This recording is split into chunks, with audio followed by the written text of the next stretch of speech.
Hello friends. Did you know nearly 80% of those who watch my videos aren't subscribed?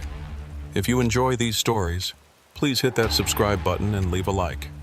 It really helps. Thank you for being here. By the way, where are you watching from? Let me know in the comments. I have been driving big rigs for 17 years now, and I thought I knew every stretch of Interstate 94 through North Dakota like the back of my hand. From Fargo to the Montana border, I have hauled everything from farm equipment to wind turbine blades through every kind of weather this state can throw at you. Blizzards, ice storms, whiteout conditions that reduce visibility to nothing. I have seen it all and survived it all. But what happened to me last February on a routine run through the Badlands still keeps me awake at night, and I still cannot explain what I saw or where I ended up when that storm hit. My name is Abram Keene, and I have been running freight for Dakota Logistics out of Bismarck for the better part of 2 decades.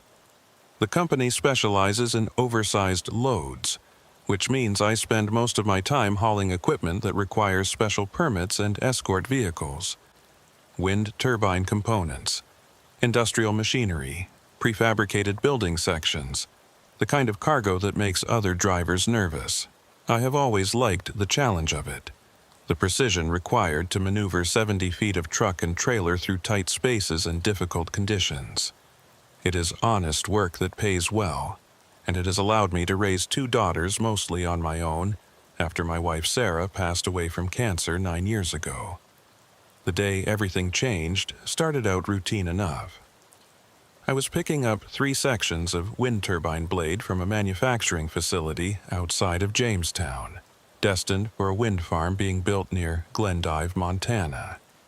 The load was massive, each blade section running 40 feet long and weighing close to 8,000 pounds. With the specialized trailer and all the rigging equipment, my total rig length was pushing 80 feet. It was the kind of haul that required careful planning and constant attention to weather conditions, especially in February when North Dakota winters are at their worst. The forecast that morning was concerning but not alarming. The National Weather Service had issued a winter storm warning for the region, calling for heavy snow and high winds starting around noon. They were predicting 6 to 10 inches of accumulation with gusts up to 40 miles per hour, conditions that would make driving difficult but not impossible for someone with my experience. I had driven through worse storms than this dozens of times. The key was timing, getting as far west as possible before the worst of it hit, and knowing when to pull over and wait it out if conditions became too dangerous.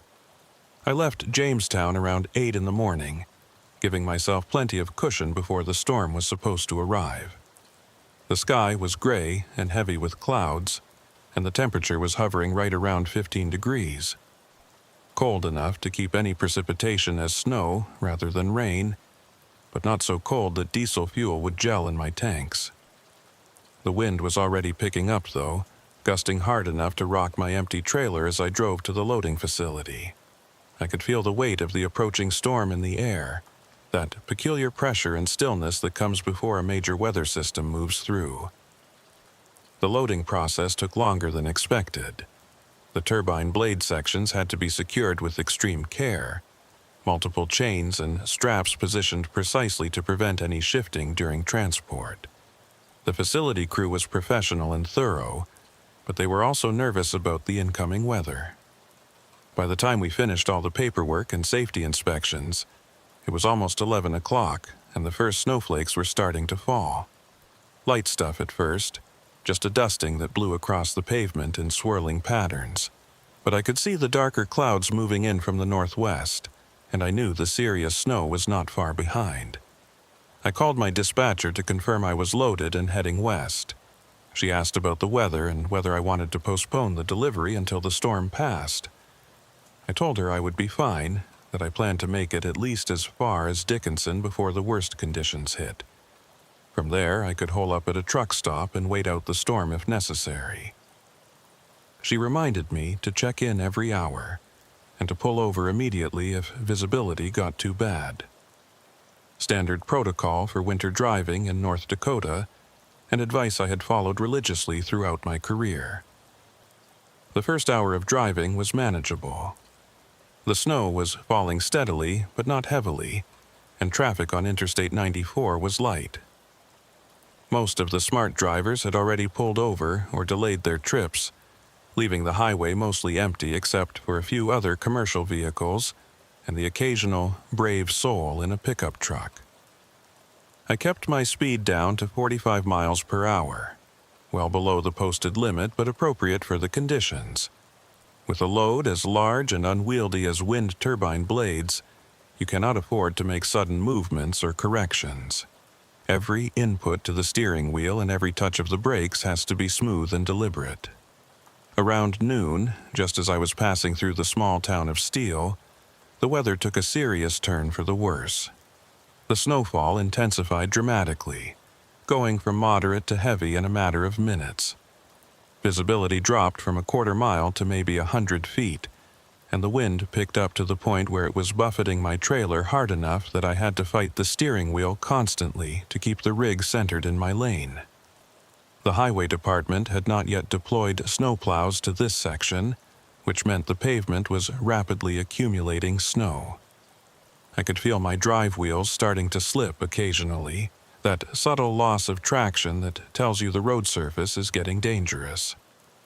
I grabbed my CB radio and switched to channel 19 to check in with other drivers in the area. The channel was busy with truckers sharing information about conditions further west. What I heard was not encouraging. Multiple drivers were reporting whiteout conditions between Bismarck and Dickinson, with several trucks already pulled over on the shoulder waiting for the storm to pass. One driver said he had just passed a jackknifed semi near mile marker 173, and that state patrol was advising all commercial vehicles to find a safe place to stop. I checked my position and did some quick math. I was at mile marker 148, which put me about 25 miles east of Bismarck. Under normal conditions, that would be maybe 20 minutes of driving, but in this storm it could take an hour or more.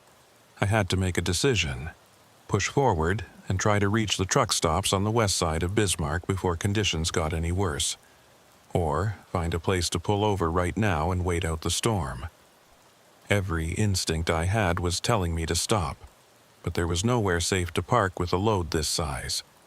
I needed either a proper truck stop with a large parking lot, or at minimum a wide shoulder where I would not be a hazard to other traffic. That was when I started noticing something odd on my CB radio. In between the normal trucker chatter about road conditions and weather reports, I kept hearing fragments of another conversation. It was hard to make out clearly through the static and interference, but it sounded like someone giving directions or coordinates. I heard a man's voice say something about southbound escort at marker 212, and then a woman's voice responding with "copy that," maintaining visual on the convoy. The terminology sounded official, like maybe highway patrol or DOT workers coordinating a road closure. But something about the phrasing was off, like they were using codes or references that I did not recognize. I tried to focus on my driving as the storm continued to intensify. The snow was now falling so heavily that my windshield wipers, even on their highest setting, could barely keep up. The accumulation on the road was getting deeper, and I could feel my truck starting to labor as the tires fought for grip in the snow. My speed had dropped to 30 miles per hour, and I was seriously considering finding any available space to pull over and wait this out. Oversized load regulations be damned. That was when I saw the sign through the swirling snow. It was one of those standard green interstate signs announcing an upcoming exit, but something about it caught my attention. Exit 2 to 12, service area 1 mile, it read. I had driven this stretch of Interstate 94 hundreds of times over the years, and I could not remember there being an exit 212, at least not one with a service area. The exits in this region were spaced far apart, mostly providing access to small towns or county roads, and there were very few dedicated service areas between Jamestown and Bismarck.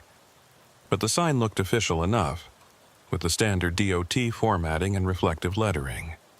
More importantly, it offered exactly what I needed right now: a place to get off the highway and wait out the storm safely.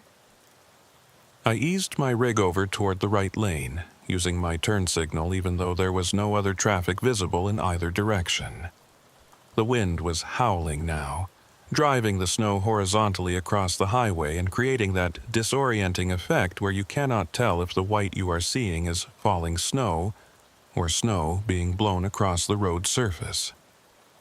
The exit ramp appeared ahead, marked by reflective poles that were barely visible through the whiteout conditions.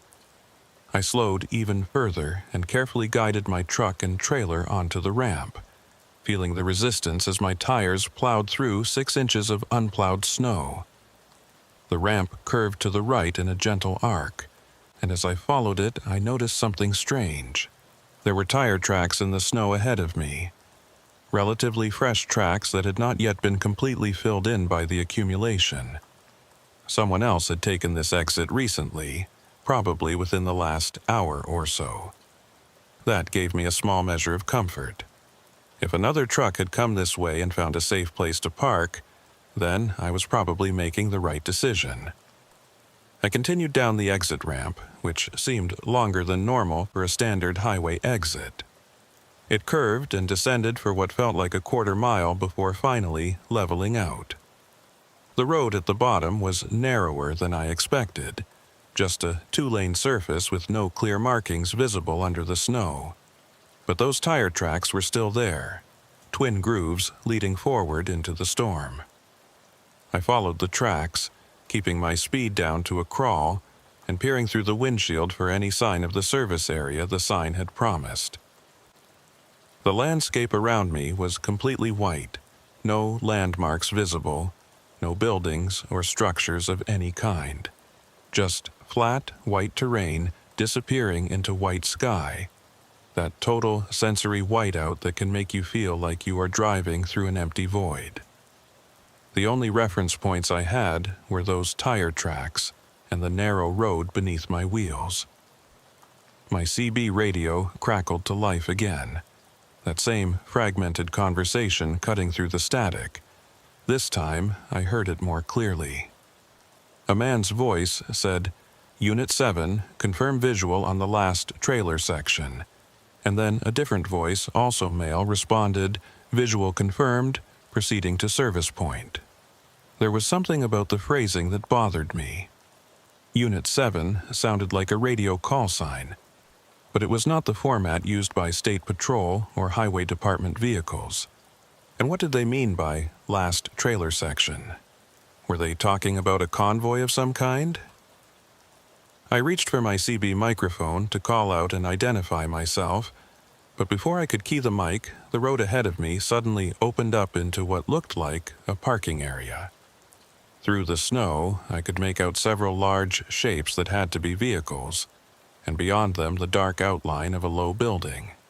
This must be the service area, though I still could not shake the feeling that something was not quite right about this place. I had never heard of a service facility at this location, and the whole setup seemed oddly isolated and poorly maintained for an official DOT rest area. But I was here now, and the storm was only getting worse. I could see several other trucks already parked in the lot, their shapes barely visible through the driving snow. At least I would not be waiting out the storm alone. I found an open space large enough for my oversized load and carefully maneuvered my rig into position, setting my parking brake and shutting down my engine. The sudden silence after hours of road noise was almost shocking, broken only by the howl of the wind and the ping of snow hitting my windshield. I sat in my cab for a moment, looking out at the service area and trying to get my bearings. The building was maybe 100 feet ahead, a single-story structure that looked like it might house restrooms and possibly a small office or maintenance shop. The other trucks in the lot were hard to see clearly through the snow, but I counted at least 4 or 5 of them. What struck me as odd was that they all appeared to be hauling similar loads to mine. long flatbed trailers carrying what looked like wind turbine components or other oversized industrial equipment. My CB radio crackled one more time, and this time the message was crystal clear. A woman's voice, calm and professional, said, "All units, this is Marla Fenwick with State Patrol. We have multiple reports of severe conditions on I-94 westbound. All commercial vehicles are advised to seek shelter immediately. Exit 212 service area is open and operational for the duration of the storm." The message repeated twice, then faded back into static and white noise. I felt a wave of relief wash over me. So, this was an official emergency service area, and State Patrol was actively directing trucks here to ride out the storm. That explained the other vehicles with similar loads. They must have been part of the same general convoy of wind energy equipment heading west when the storm hit. I grabbed my heavy winter coat from behind the seat and prepared to make a run for the building to check in and see what facilities were available. But as I reached for the door handle, I noticed something that made me pause. The tire tracks I had followed into the parking area did not lead to any of the parked trucks. Instead, they continued past the building, heading further into the whiteout conditions beyond. Someone had driven through here recently but had not stopped. They had kept going, out past the service area and into whatever lay beyond. Why would anyone do that in weather like this? Where could they possibly be heading that was worth driving further into a blizzard? I looked at the building again, studying it more carefully through the snow. Now that I was stopped and could focus, I started noticing details that bothered me. The structure looked old, its metal siding weathered and showing signs of rust. The windows were dark. No lights visible inside despite the woman on the radio saying the facility was operational. And most troubling of all, I could not see any State Patrol vehicles anywhere in the parking area. If this was an official emergency shelter being managed by law enforcement, there should be at least one patrol car on site. Something was not right here. I have been driving long enough to trust my instincts, and every instinct I had was telling me that this place was wrong somehow. But what choice did I have? The storm outside was only getting worse. Visibility was nearly zero, and I had no idea how long it would last. I could not just sit in my truck for hours with the engine off. I would freeze. I needed to at least check out the building and see if there was heat and shelter available. I pulled my coat tight, pushed open my door, and stepped down from the cab into the driving snow. The wind hit me like a physical force, almost knocking me off my feet. The temperature had dropped dramatically, and the wind chill had to be well below zero. I lowered my head and started walking toward the building, following what I thought was a path through the snow. Each step was a struggle, the wind pushing against me and the snow stinging any exposed skin on my face. When I reached the building and grabbed the door handle, I noticed something that sent a chill down my spine that had nothing to do with the cold. The door was unlocked, but there was a handwritten notice taped to the inside of the glass. The paper was yellowed and faded, the ink barely legible. But I could just make out the words, "Maintenance Schedule, Winter 2019, Shift Assignments." Under that was a list of names and dates. The dates were from February of 4 years ago. But the paper looked fresh, the tape holding it in place still sticky and intact. I pulled the door open and stepped inside, grateful to be out of the wind, even if the interior was only marginally warmer than outside. The entrance area was dim, lit only by emergency lights that cast a pale green glow over everything.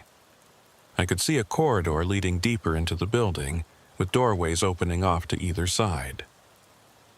The walls were covered with bulletin boards displaying various notices and schedules, all of them looking official but outdated. That was when I heard the sound. It was faint at first, just barely audible over the howl of the wind outside. A rhythmic, thumping noise, like metal clanging against metal.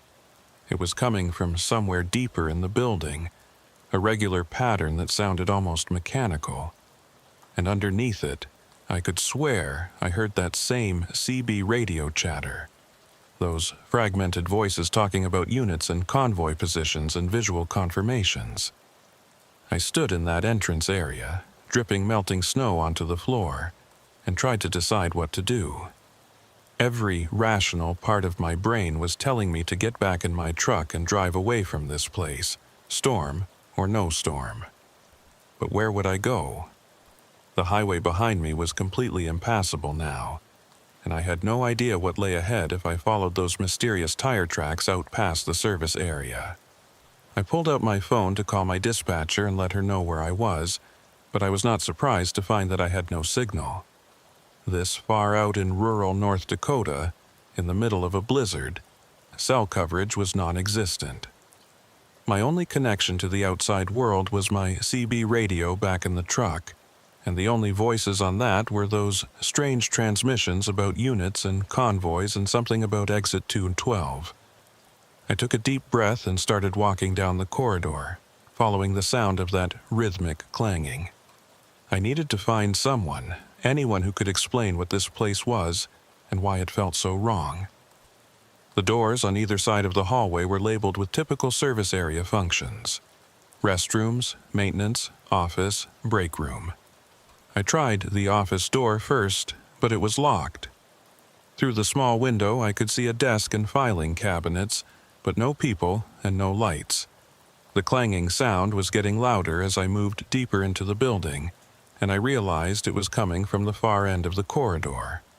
There was a door there marked Service Bay, and I could see light seeping out from under it. I approached slowly, my hand reaching for the handle, and that was when my CB radio back in the truck crackled to life loud enough that I could hear it even from inside the building. The woman's voice came through clear and steady. "Unit designation Abram Keene, wind turbine transport. You are logged at service point 212. Please proceed to service bay for mandatory inspection and processing. This is not a request." I froze with my hand on the door handle. They knew my name. They knew exactly what I was hauling, and they knew I was standing right here, right now, about to enter that service bay. I had not spoken to anyone since arriving at this place. I had not identified myself on the radio, so how could they possibly know who I was? I pulled my hand back from that door handle like it was red hot. My heart was pounding so hard I could hear it over the wind howling outside.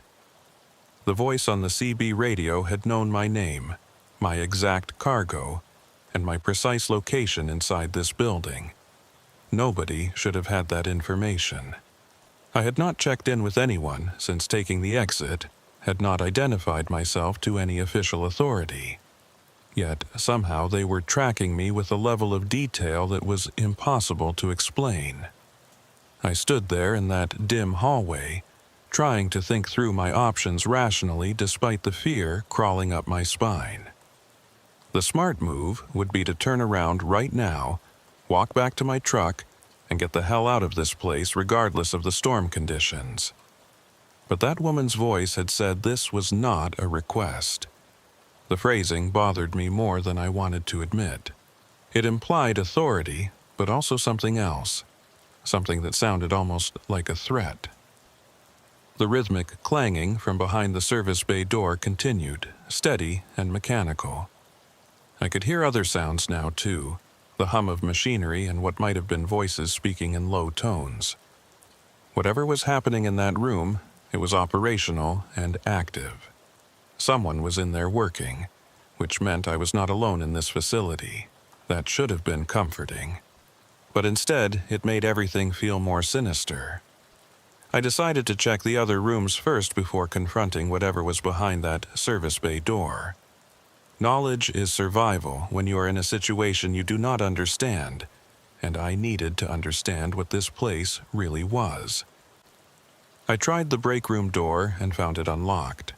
Inside was a small space with a table, a few chairs, and an old coffee maker sitting on a counter. The room looked like it had been used recently. There were coffee mugs in the sink. not dusty or cobwebbed, but simply unwashed. A newspaper lay folded on the table, and when I picked it up to check the date, my hands started shaking. The newspaper was the Bismarck Tribune, dated February 14th, 2019. 4 years ago, almost to the day. The paper was not yellowed or brittle like you would expect from something that old. It felt fresh, the ink still sharp and clear. The front page headline talked about a severe winter storm moving through the region, with warnings for travelers to stay off the highways. I scanned the article quickly and felt my stomach drop. The storm they were describing, the timing, the severity, the affected areas, it all matched what was happening outside right now. But that was impossible. This was not 2019. This was 2023. I set the paper down carefully and looked around the break room more closely. There was a calendar on the wall, one of those promotional ones that businesses give away. It showed February 2019, with several dates circled in red marker. The 14th was circled heavily, with a note written beside it that said Major Convoy Operation, All Staff Report. Today was February 14th, 2023, 4 years later to the exact date. My mind was racing through possible explanations. Maybe this place had been abandoned in 2019 and nobody had bothered to update the calendar or throw away the old newspaper. Maybe the coffee mugs in the sink had been sitting there unwashed for 4 years, preserved by the cold and dry conditions. But that did not explain the fresh feel of the newspaper or the fact that the coffee maker was still plugged in and had a red light indicating it was in standby mode, ready to brew. I moved to the maintenance room next, using my shoulder to force open the swollen door. Inside was a cluttered space filled with tools, spare parts, and equipment for road maintenance. There were several logbooks stacked on a workbench, and I flipped through them quickly. They were filled with handwritten entries documenting vehicle inspections, equipment repairs, and supply inventories. The most recent entries were all from February 2019. The handwriting was clear and consistent, showing routine maintenance activities for what appeared to be a small fleet of trucks and service vehicles. But what caught my attention was a notation repeated several times throughout the logs. Escort duty for turbine convoy, Route 94 to Service Point 2-12. The entries were signed by someone named Thatcher Voigt, who appeared to be some kind of maintenance supervisor or operations manager. Multiple entries referenced coordinating with State Patrol, specifically mentioning someone named Marla Fenwick. That was the name of the woman whose voice I had heard on the CB radio, the one who had just identified me by name. I pulled out my phone and tried again to get a signal, hoping to call someone, anyone, who could help me make sense of this situation. Still nothing. The storm outside must be interfering with the cell towers, or maybe we were just too far from civilization for coverage. I thought about going back to my truck and trying to raise someone on the CB, but I was afraid of what voice might respond. If they knew my name and location, what else did they know, and what did they want from me? The sound of the clanging from the service bay suddenly stopped. In the silence that followed, I could hear footsteps moving around in there, heavy boots on concrete. Then I heard a door opening and closing, and the footsteps started coming down the hallway toward where I was standing. I looked around frantically for somewhere to hide, but the maintenance room was small and cluttered with no good cover. I pressed myself against the wall behind the door and waited, barely breathing. The footsteps passed by the maintenance room and continued toward the entrance. I heard the exterior door open, letting in a blast of wind and the sound of the storm, then close again. Whoever it was had gone outside. I gave them a minute to get clear, then carefully made my way back to the hallway and looked toward the entrance. Through the window in the door, I could see a figure walking across the parking lot, head down against the wind, moving between the parked trucks. This was my chance to check the service bay while it was unoccupied. I moved quickly down the hallway and tried the door. It was unlocked. I pushed it open slowly and stepped inside, my eyes adjusting to the bright fluorescent lights overhead. The room was large, taking up most of the building's interior space. It looked like a combination vehicle maintenance bay and logistics center.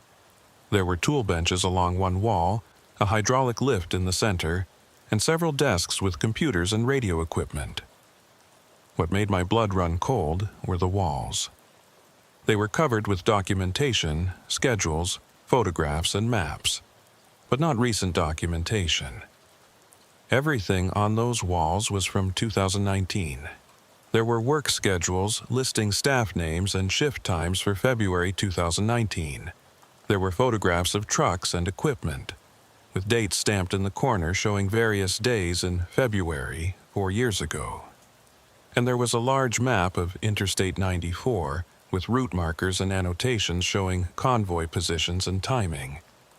I walked closer to examine the map and noticed something that made no sense. The map showed exit 212 clearly marked as a service point, but I knew for a fact that this exit did not appear on modern maps of I-94. I had studied highway maps of this region countless times over the years, and there was no exit 212 between Jamestown and Bismarck. The exit numbers jumped from 200 to 221, skipping the entire 200 to 220 range. Yet, here it was on this map, marked as an official DOT service facility. One of the desks had a logbook open, and I could not resist reading it. The entries were written in a neat, precise hand, documenting the arrival and departure of various trucks. Each entry included the driver's name, company, cargo type, and arrival time. I scanned down the list and felt my heart nearly stop when I saw an entry near the bottom of the page. February 14, 2019, 13:47 hours. Driver, Abram Keene, Dakota Logistics, cargo. Wind turbine blade sections, 3. Route, Jamestown to Glendive.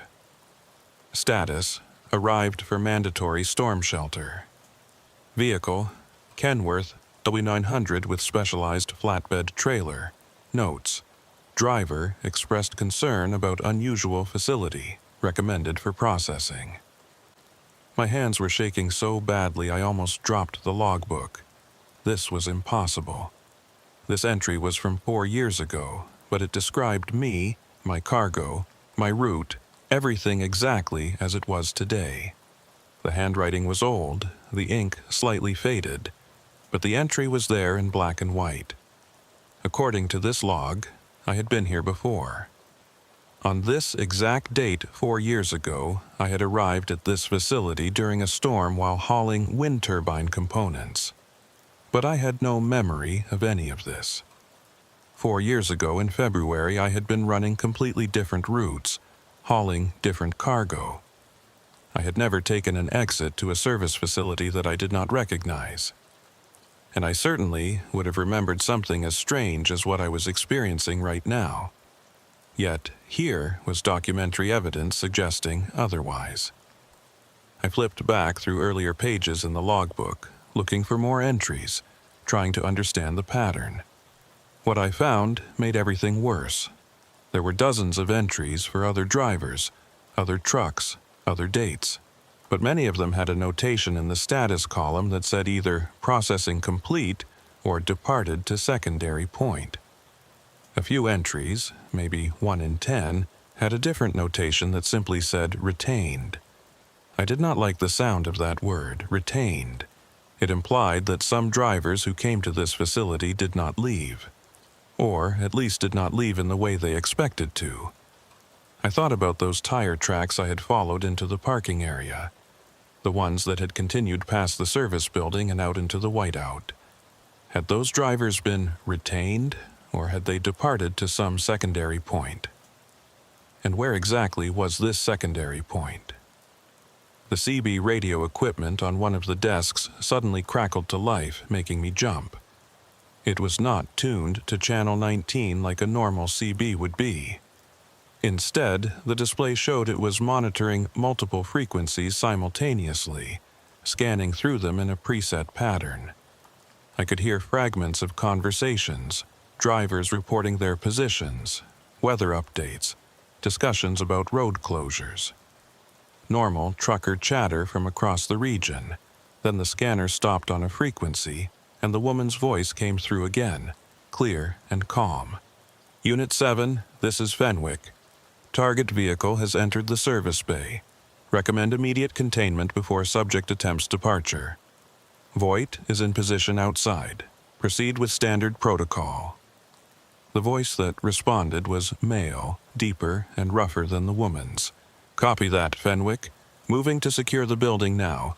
Subject matches the profile from the previous cycle. Should be a clean extraction. I did not wait to hear any more. I turned and ran for the hallway, my boots slipping on the concrete floor. Behind me, I heard the exterior door bang open and heavy footsteps entering the building. They were coming for me, whoever they were, and I had no intention of finding out what they meant by extraction. I made it to the entrance and grabbed the door handle, but it would not budge. The door was locked from the outside, something I had not noticed when I came in. There was a deadbolt that required a key, and I had no way to open it. I was trapped inside the building with whoever was coming down that hallway behind me. I looked around desperately for another exit. There had to be a back door, an emergency exit, something. The footsteps were getting closer and I could hear that male voice calling out, "Mr. Keene, there is no need to panic. We just need to verify some information and complete your processing. This will go much easier if you cooperate." The way he said my name, so casual and familiar, made my skin crawl. I spotted a door at the far end of the hallway marked emergency exit and ran for it, praying it was not locked like the main entrance. I hit the crash bar hard and felt a surge of relief when the door flew open. Cold air and snow blasted into my face, but I did not care. I was outside and moving, and that was all that mattered. The emergency exit led to the back of the building, away from the parking area where my truck was located. I could barely see 10 feet in front of me through the driving snow, but I started running parallel to the building, hoping to circle around and reach my truck from a different direction. The wind was vicious, driving the snow into my face and stealing the breath from my lungs. My coat was heavy and warm, but the wind chill was already seeping through. I made it around the corner of the building and stopped, pressing myself against the wall to catch my breath and get my bearings. That was when I saw him. A man was standing between me and the parking lot, maybe 30 feet away. He was wearing a heavy winter coat and a hat pulled low over his face, but he was standing perfectly still despite the howling wind, like he had been waiting for me to come exactly this way, like he knew exactly where I would run. "Mr. Keene," he called out, his voice barely audible over the storm. "My name is Thatcher Voight. I'm the operations manager for this facility. You need to come back inside where it's safe. This storm is only going to get worse, and you won't survive out here for long." I recognized the name from the logbooks. Thatcher Voight, the maintenance supervisor who had signed off on all those convoy operations back in 2019. The same name that appeared in the entry about me, the entry that should not exist. "How do you know my name?" I shouted back at him. "What is this place? Why does your logbook have an entry about me from 4 years ago?" Voight took a step closer, moving with surprising ease through snow that was now almost knee-deep. "This is exactly what the sign said it was, Mr. Keene. A service area. A place for drivers to shelter during dangerous weather. You're here because you needed shelter, just like all the others who have come before you." What others? And what did that voice on the radio mean by processing and extraction? Voight stopped about 15 feet away, close enough that I could see his face now in the glow of the building's emergency lights. He looked ordinary enough, maybe 50 years old, weathered skin and tired eyes, but there was something wrong about the way he looked at me. His expression was sad, almost apologetic, but there was also a resignation there that frightened me more than anger would have. "The storm brought you here, Mr. Keene. The same storm that brings all of you here every 4 years, always on February 14th. You followed the signs and the tire tracks because that's what you're supposed to do. That's what the pattern requires." "What pattern? What are you talking about?" I was backing away from him as he spoke, moving toward where I thought the parking lot should be, trying to keep him in sight while also watching for the other person I had heard in the building. "The convoy pattern, the route marker pattern. Exit 2 to 12 appears when the conditions are right, when the storm reaches a certain intensity and the date aligns. Drivers hauling specific cargo on specific routes are drawn here. You were drawn here, just like you were drawn here 4 years ago, though you don't remember it." My back hit something solid and I realized I had reached one of the parked trucks. I used it as a guide, keeping one hand on the cold metal as I worked my way along its length toward where I hoped my own truck was parked. Voight followed, maintaining his distance but matching my pace exactly. "That logbook entry was real," he continued. "You were here in 2019, in this exact situation. We processed you then, sent you on your way with no memory of what happened, but the pattern requires repetition. Every 4 years, the same storm, the same date, the same drivers. You'll be here again in 2027, and again in 2031, cycling through forever unless you make a different choice." I wanted to tell him he was insane, that what he was saying was impossible. But I could not deny the evidence I had seen with my own eyes. The dated documents that looked fresh, the logbook entry with my name from 4 years ago, the way everything about this place felt wrong and out of time. Something impossible was happening here, and I was caught in the middle of it. "What choice?" I asked, my voice barely carrying over the wind. "What are you talking about?" Voight stopped and pointed past me, into the whiteout beyond the parking area. "The tire tracks you followed into this facility, they continue on past it. There's a service road that leads deeper into the pattern, to the places where time works differently. Some drivers choose to follow that road instead of cycling through the same 4-year loop forever. They go looking for answers, for a way to break the pattern. And what happens to them?"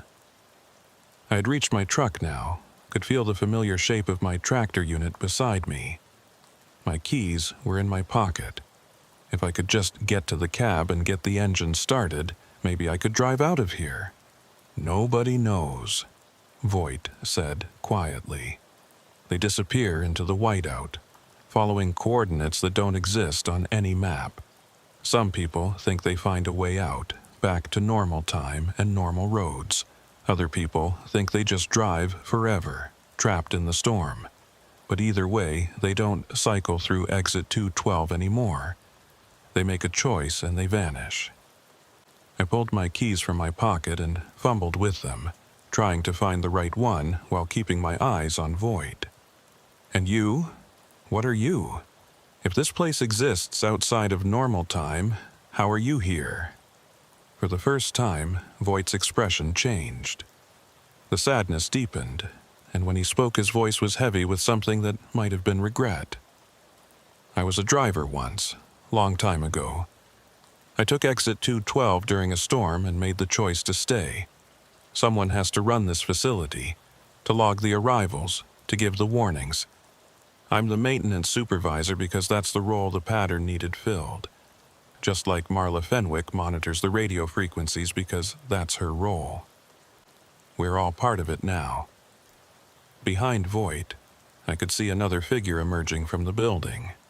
The woman, presumably Marla Fenwick, was moving through the snow with the same unnatural ease that Voight showed. They were not affected by the storm the way I was. They existed here in some different way, playing roles that had been assigned to them by whatever impossible force created this place. I got my truck door open and pulled myself up into the cab, my frozen fingers barely able to grip the steering wheel. Voight called out one more time as I turned the key in the ignition. "If you drive back to the highway, you'll forget all of this by tomorrow. You'll deliver your cargo, go home to your daughters, live your life normally until February 14th, 2027. Then the storm will come again, and you'll see the signs for exit 212, and you'll end up right back here. That's how the cycle works." The engine turned over, diesel rumbling to life.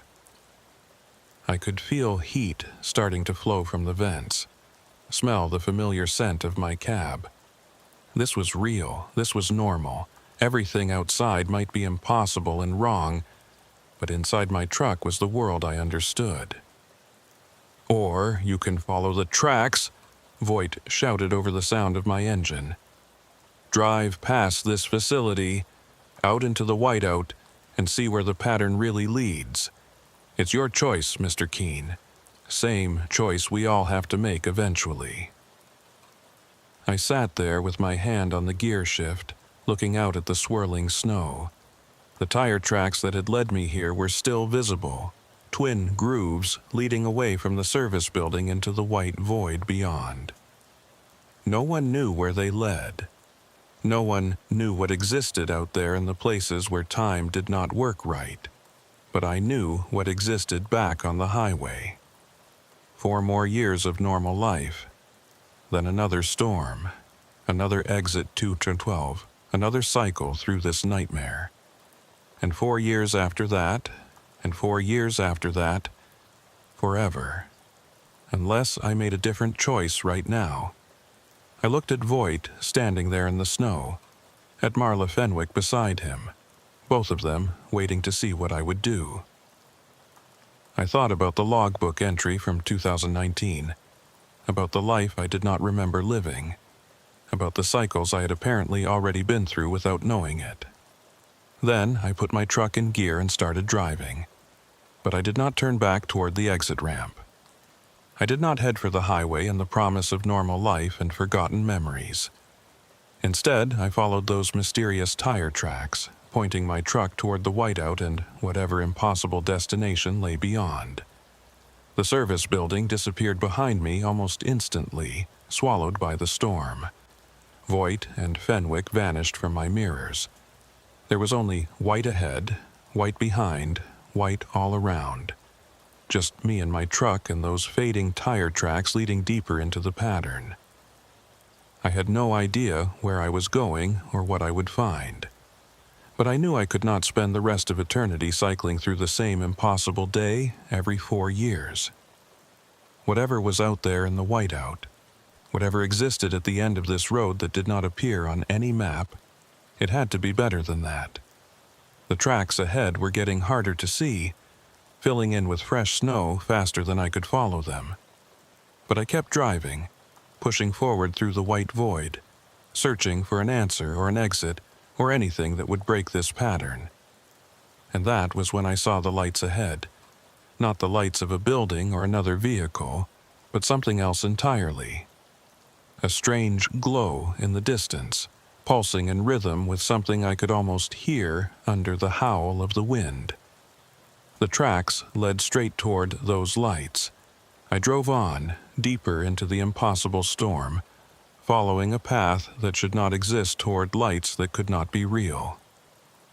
Behind me, exit 212 faded into memory and legend. Ahead, something else was waiting. The lights ahead were not like anything I had ever seen before. They pulsed in a rhythm that felt almost organic, expanding and contracting like something breathing. The color shifted between pale blue and white, creating strange shadows in the driving snow that made it impossible to judge distance or size. I could have been looking at something 100 feet away or a mile away. In a whiteout like this, with no reference points and no horizon, your senses betray you completely. I kept my speed down to maybe 10 miles per hour, following those tire tracks that were now barely visible indentations in the snow. My truck lurched and bounced over uneven terrain that should not have existed on any service road. This was not maintained pavement anymore. It felt more like I was driving across open prairie or frozen fields, places where no truck should ever venture. But the tracks continued forward, twin grooves that someone or something had carved through this impossible landscape, and I followed them because I had committed to this path, and there was no turning back now. The dashboard clock in my truck had stopped working. The digital display showed 13:47 and would not change no matter how long I drove. I checked my watch and found it had stopped as well, frozen at the exact same time. 13:47. I remembered that time from the logbook entry back at the service building. That was the arrival time listed for Abram Keene on February 14, 2019. The moment I had supposedly entered this pattern 4 years ago, time itself had locked in place for me. My CB radio was still functional, but the only thing coming through was static mixed with those strange, fragmented conversations I had heard earlier. Every few minutes, I would catch a snippet of someone talking about convoy positions or route markers, always using that odd, formal language that sounded official but wrong. I tried calling out several times, identifying myself and asking for anyone who could hear me to respond. Nothing came back except more static and the occasional burst of those phantom voices. The heater in my cab was running full blast, but I could feel cold seeping in around the edges. Not normal winter cold, but something deeper and more penetrating. It was the kind of cold that makes you understand how small and fragile humans really are, how quickly we can be erased by forces we do not understand. I cranked the heat higher and pulled my coat tighter, watching those strange lights grow slowly closer through the windshield. After what felt like an hour, but might have been 10 minutes or 10 hours, with time no longer functioning properly, the lights resolved into something I could almost understand. They were coming from structures of some kind, tall shapes rising from the snow like skeletal fingers pointing at the white sky. As I got closer, I realized what I was looking at. Wind turbine towers. Dozens of them, maybe more, standing in perfect rows that stretched away into the whiteout. But they were not complete turbines. They were just the towers, massive steel columns rising 100 feet or more, with no turbine nacelles at the top and no blades attached. The pulsing light I had seen was coming from the towers themselves. Some kind of illumination built into the structures, or perhaps reflecting off them in ways that should not have been possible. The effect was hypnotic and disturbing, like watching a field of metal trees swaying in rhythm with a wind I could not feel. I slowed my truck even further, trying to process what I was seeing and what it might mean. The tire tracks I had been following led directly into the forest of towers. I could see now that there was something like a road, or at least a cleared path, winding between the structures. The spacing was regular and precise, exactly wide enough for a large truck to pass through. Someone had designed this place with big rigs in mind. But why? What purpose could possibly be served by a field of incomplete wind turbines in the middle of a storm that existed outside normal time? I thought about the cargo I was hauling. 3 sections of wind turbine blade, destined for a wind farm in Montana. But I was nowhere near Montana now. I was somewhere else entirely, somewhere that should not exist on any map. And I was driving through a forest of towers that needed the exact type of components I was carrying. The coincidence was too perfect to be accidental. My headlights caught movement ahead, and I hit the brakes instinctively. The truck slid slightly on the snow-covered ground before the tires found purchase and brought me to a stop. I sat there staring through the windshield, trying to understand what I had just seen. There was another truck ahead of me, parked between 2 of the towers. It was a big rig like mine, pulling a flatbed trailer that looked nearly identical to my own specialized carrier. and it was loaded with wind turbine components. I sat there for a long moment, engine idling, trying to decide what to do. Every instinct I had was screaming at me to turn around and drive back the way I had come, storm or no storm, cycle or no cycle. But I had already driven too far into this impossible place. The path behind me had disappeared into the whiteout, and I had no way of knowing if I could even find my way back to the service building. Forward was the only direction that made any sense now. I put the truck in gear and drove slowly toward the parked vehicle. As I got closer, I could see more details. The truck was older than mine, maybe 15 or 20 years old based on the body style. The paint was faded and the chrome dulled by weather and age. But the cargo it carried looked fresh and new. 3 massive turbine blade sections secured with chains and straps that showed no signs of rust or deterioration. I pulled up alongside the parked truck and set my brake, leaving my engine running.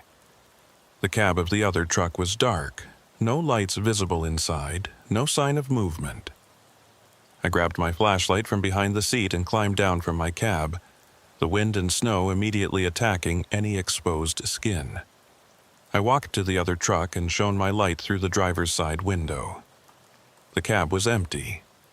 No driver, no personal belongings, no indication that anyone had been there recently. But the keys were still in the ignition, and when I tried the door, I found it unlocked. I climbed up into the cab and looked around, searching for any clue about who had driven this truck here and where they had gone. The interior was clean but dated, with the kind of analog gauges and manual controls that had been phased out of newer trucks years ago. I checked the glove compartment and found the vehicle registration.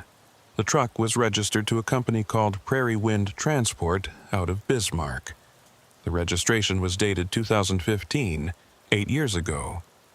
The driver listed was someone named Marcus Aldridge. I did not recognize the name, but something about seeing it written there in official documentation made this situation feel more real and more frightening. This had been a real person, a real driver just like me, hauling the same kind of cargo through the same impossible storm. There was a logbook on the passenger seat, the old-fashioned paper kind that drivers had to maintain before electronic logging became mandatory. I opened it and flipped to the last entry. The handwriting was shaky and uneven, like someone had written it while the truck was moving, or while their hands were shaking with cold or fear. February 14, 2011. Followed the tracks past Service Point. Found the tower field. The lights are wrong. Everything here is wrong. Going to see how far the road goes. If anyone finds this, tell my family I tried to find a way out. Tell them I couldn't face going through the cycle again. M. Aldridge. The date stopped me cold.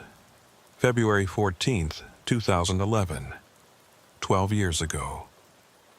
This driver had been here 12 years before me, on the same date, in what was presumably the same storm. The 4-year cycle Voight had mentioned suddenly made terrible sense. 2011, then 2015, then 2019, then 2023. Drivers getting pulled into exit 212 every 4 years.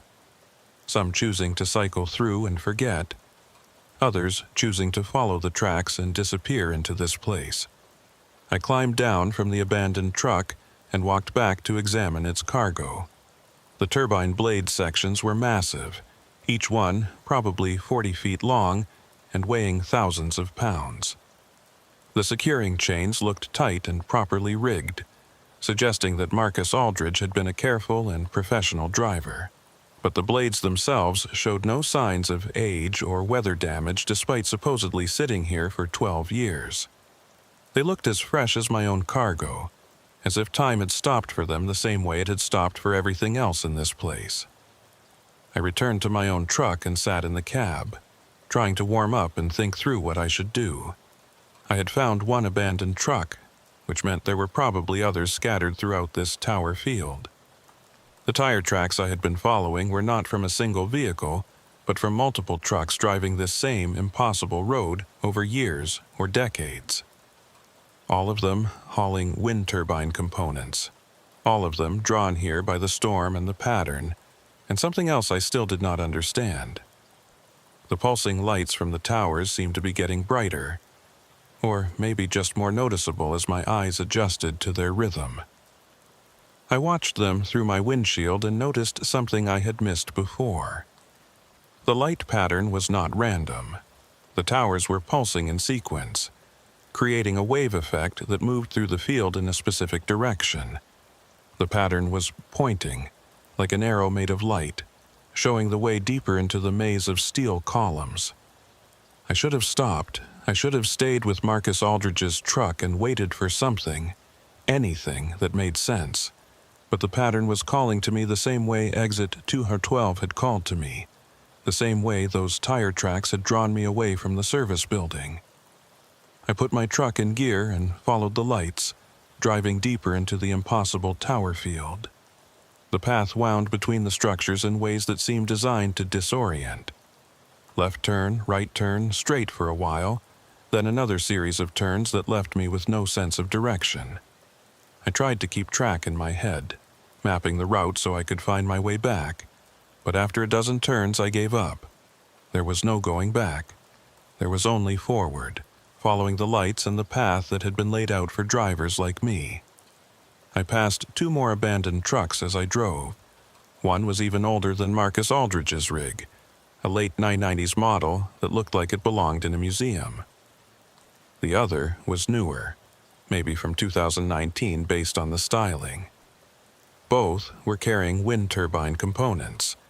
Both had their keys still in the ignition, and both were completely empty of any sign of their drivers. My CB radio suddenly crackled to life with a clarity I had not heard since leaving the service building. It was not Marla Fenwick's voice this time, but something else.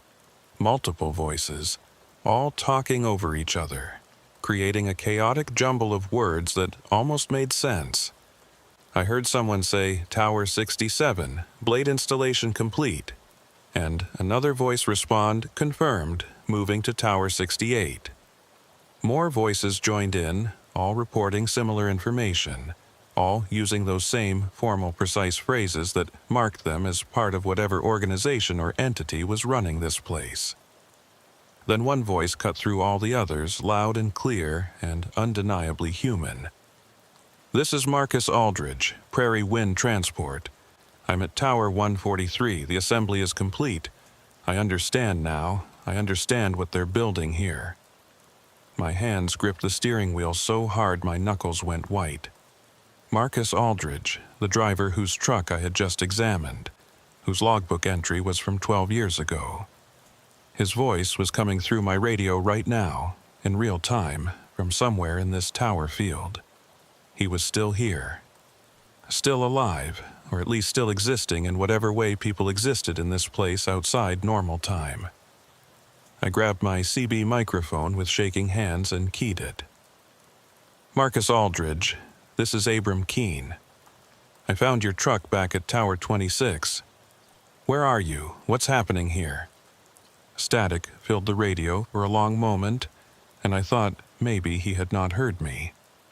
Then his voice came back, quieter now, more personal. Abram Keene. That name was in the logs at the service point. "You're part of the pattern now. How many cycles have you been through?" "This is my first time remembering it," I said. "Voight said I was here in 2019, but I don't have any memory of it. I followed the tracks instead of going back to the highway." "Good," Marcus said, and I could hear something like relief in his voice. "Then maybe you can do what I couldn't. Maybe you can reach the end of the road before they finish the assembly." Assembly of what? What are they building with these towers? The radio went silent again, longer this time. When Marcus spoke again, his voice was distant and hollow. "The turbines aren't incomplete. They're waiting. Every 4 years, the storm brings more drivers, more cargo. We deliver the blades without knowing it. We assemble them without understanding what we're doing. The pattern uses us to build something that shouldn't exist.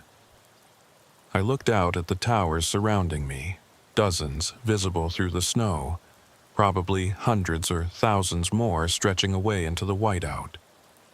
I thought about all those abandoned trucks, all those missing drivers, all that cargo of turbine blades delivered and installed by people who had been drawn into this place by forces they could not comprehend. "Where are you?" I asked into the radio. "Can I find you?" "I'm everywhere and nowhere," Marcus said. "Time doesn't work right when you've been here too long. I've been installing blades for 12 years, or maybe it's been 12 hours, or maybe it's been forever. The work never ends, and the towers keep growing, and the pattern keeps pulling in new drivers to help finish what I couldn't." My truck rounded another turn, and suddenly the landscape changed.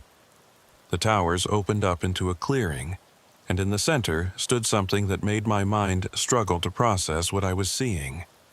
It was a complete wind turbine, fully assembled with nacelle and blades, but impossibly massive.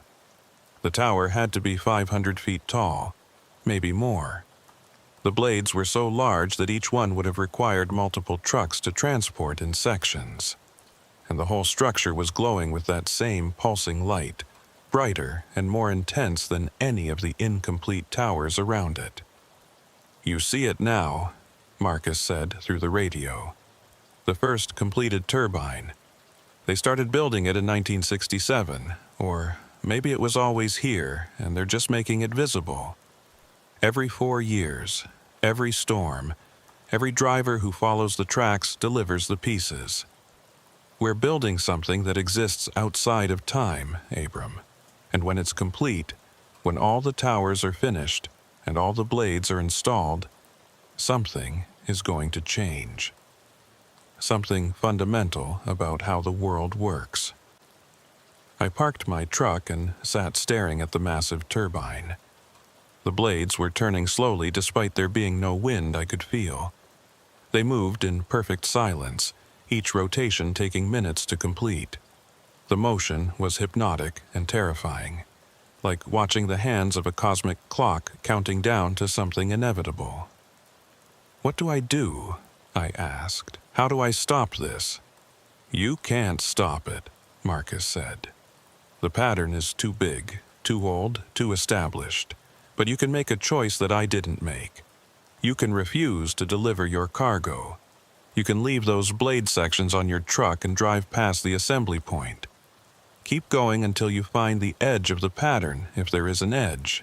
Nobody I've talked to has ever found it, but maybe you'll be different. What happens if I refuse? What happens if I just stop driving and wait? Then you become part of the pattern like I did. You'll start hearing the assembly instructions on the radio. You'll feel the pull to unload your cargo and install it where it belongs. Eventually, you'll give in because it's easier than fighting, and then you'll be here forever, maintaining the towers and waiting for the next driver to arrive with the next load of components." I looked at the complete turbine again, at its massive blades cutting through the white air with silent precision. Then I looked at the road ahead, at the path that continued past this clearing and deeper into the tower field. The tire tracks I had been following were still visible, leading onward. Other drivers had made the same choice Marcus was describing. They had refused to stop and deliver their cargo. They had kept driving, searching for an edge or an exit or an answer. And none of them had ever returned to tell what they found. My CB radio crackled again, but this time it was not Marcus Aldridge's voice. It was Marla Fenwick, clear and commanding. "Abram Keene, you have reached the assembly point. Your cargo is required for completion of Tower Sector 17, subsection 44. Please proceed with standard unloading protocols." I looked in my mirrors and saw lights approaching from behind. Multiple vehicles moving through the tower field toward my position. They were coming to collect my cargo whether I cooperated or not. The pattern had invested too much in pulling me here, in guiding me through the storm and past the service point and along the impossible road. It was not going to let me leave with those turbine blades still on my trailer. "Marcus," I said into the radio, "if I keep driving, if I go past the assembly point, what are my real chances of finding a way out?" There was a long pause before he answered. "Honestly, I don't know if anyone has ever made it, but I know for certain that stopping here means you never leave. So maybe the unknown is better than the certain. Maybe driving into the whiteout is better than becoming part of the pattern." The lights behind me were getting closer. I could make out the shapes now, several trucks and what looked like heavy equipment moving in convoy formation. They would be here in minutes, and then my choice would be made for me. I put my hand on the gear shift and made my decision. The engine roared as I hit the accelerator, snow spraying from my tires as I drove past the assembly point and deeper into the tower field. Behind me, I could hear voices on the CB radio calling out, telling me to stop, warning me that I was making a mistake. But I did not stop. I kept driving, following the faint tire tracks that disappeared ahead into infinite white. The towers flashed past on either side, their pulsing lights creating a strobe effect that made it hard to focus. I drove faster than was safe, faster than was sane, but I needed to put distance between myself and whatever was following me. The path twisted and turned, leading me deeper into a maze that might have no exit. And then, impossibly, the towers began to thin out. The path widened, the lights grew dimmer. I was reaching some kind of boundary, some edge to the pattern that Marcus Aldridge had said might not exist. Ahead, through the snow, I could see something that looked like an opening, a gap in the endless white. A place where the impossible road might finally lead back to somewhere real. The gap in the whiteout grew larger as I drove toward it, and for a moment I felt something like hope building in my chest. Maybe Marcus Aldridge had been wrong. Maybe there was an edge to this pattern, a boundary where the impossible rules stopped applying and normal reality began again. Maybe I was about to cross that boundary and leave this nightmare behind. But as I got closer, I realized the gap was not an opening back to the real world. It was something else entirely. The towers had stopped, yes, but what lay ahead was not empty prairie or highway or anything recognizable. It was a landscape that should not exist, could not exist. A place where the fundamental rules of how things worked had been rewritten by forces I could not begin to understand. The road continued forward through terrain that shifted and changed as I watched. Sometimes it looked like I was driving across frozen lake ice, perfectly smooth and transparent enough that I could see dark shapes moving in water that should not be there. Other times the surface became rough and broken, like driving across a field of shattered concrete or fractured stone. And sometimes, for brief moments, it looked almost normal. Just a snow-covered road leading through empty winter landscape. My truck bounced and lurched over the changing surface, the suspension working overtime to keep the wheels in contact with ground that could not decide what it wanted to be. The trailer behind me swayed and fishtailed, the heavy turbine blades shifting in their restraints despite the multiple chains and straps holding them down. Every instinct I had was telling me to slow down, to stop, to turn back before I drove completely beyond any possibility of return. But the lights behind me were still visible in my mirrors, still following, still pursuing the cargo I refused to deliver. The CB radio had descended into chaos. Dozens of voices now, all talking at once. Some giving coordinates and instructions, others asking questions or reporting status updates. I heard Marcus Aldridge's voice occasionally, warning me about sections of the road ahead, telling me which way to turn at intersections I could not see. I heard Marla Fenwick's voice too, calm and authoritative, directing the vehicles behind me, coordinating what sounded like an organized effort to intercept my truck and recover the turbine blades. And underneath all those voices, I heard something else. A low-frequency hum that was not quite sound, more like a vibration that I could feel in my bones. It was coming from everywhere and nowhere, pulsing in rhythm with those lights from the tower field behind me. The pattern had a heartbeat, and I was hearing it through my radio because I had become part of it whether I wanted to or not. My dashboard clock was still frozen at 13:47, but I had been driving for what felt like hours since leaving the assembly point. The fuel gauge in my truck showed 3/4 full, which was impossible. I had been running the engine constantly, fighting through snow and difficult terrain, burning diesel at a rate that should have dropped the gauge significantly. But the needle had not moved. Either my gauge was broken or fuel worked differently here, consumed and somehow replenished by the same forces that kept the abandoned trucks looking fresh and the old newspapers feeling new. The landscape around me had taken on a strange quality that made depth perception almost impossible. I would see what looked like a distant hill or ridge, but when I drove toward it, the feature would turn out to be only a few feet away, or it would recede further into the distance as I approached. Objects in my peripheral vision seemed to move when I was not looking directly at them, creating the constant sensation of being surrounded by things that did not want to be observed directly. I passed another abandoned truck, and this one sent ice water through my veins. It was a Kenworth W900, painted in the exact colors of Dakota Logistics, my company. The truck looked nearly identical to my own rig, same model year, same configuration, same specialized flatbed trailer.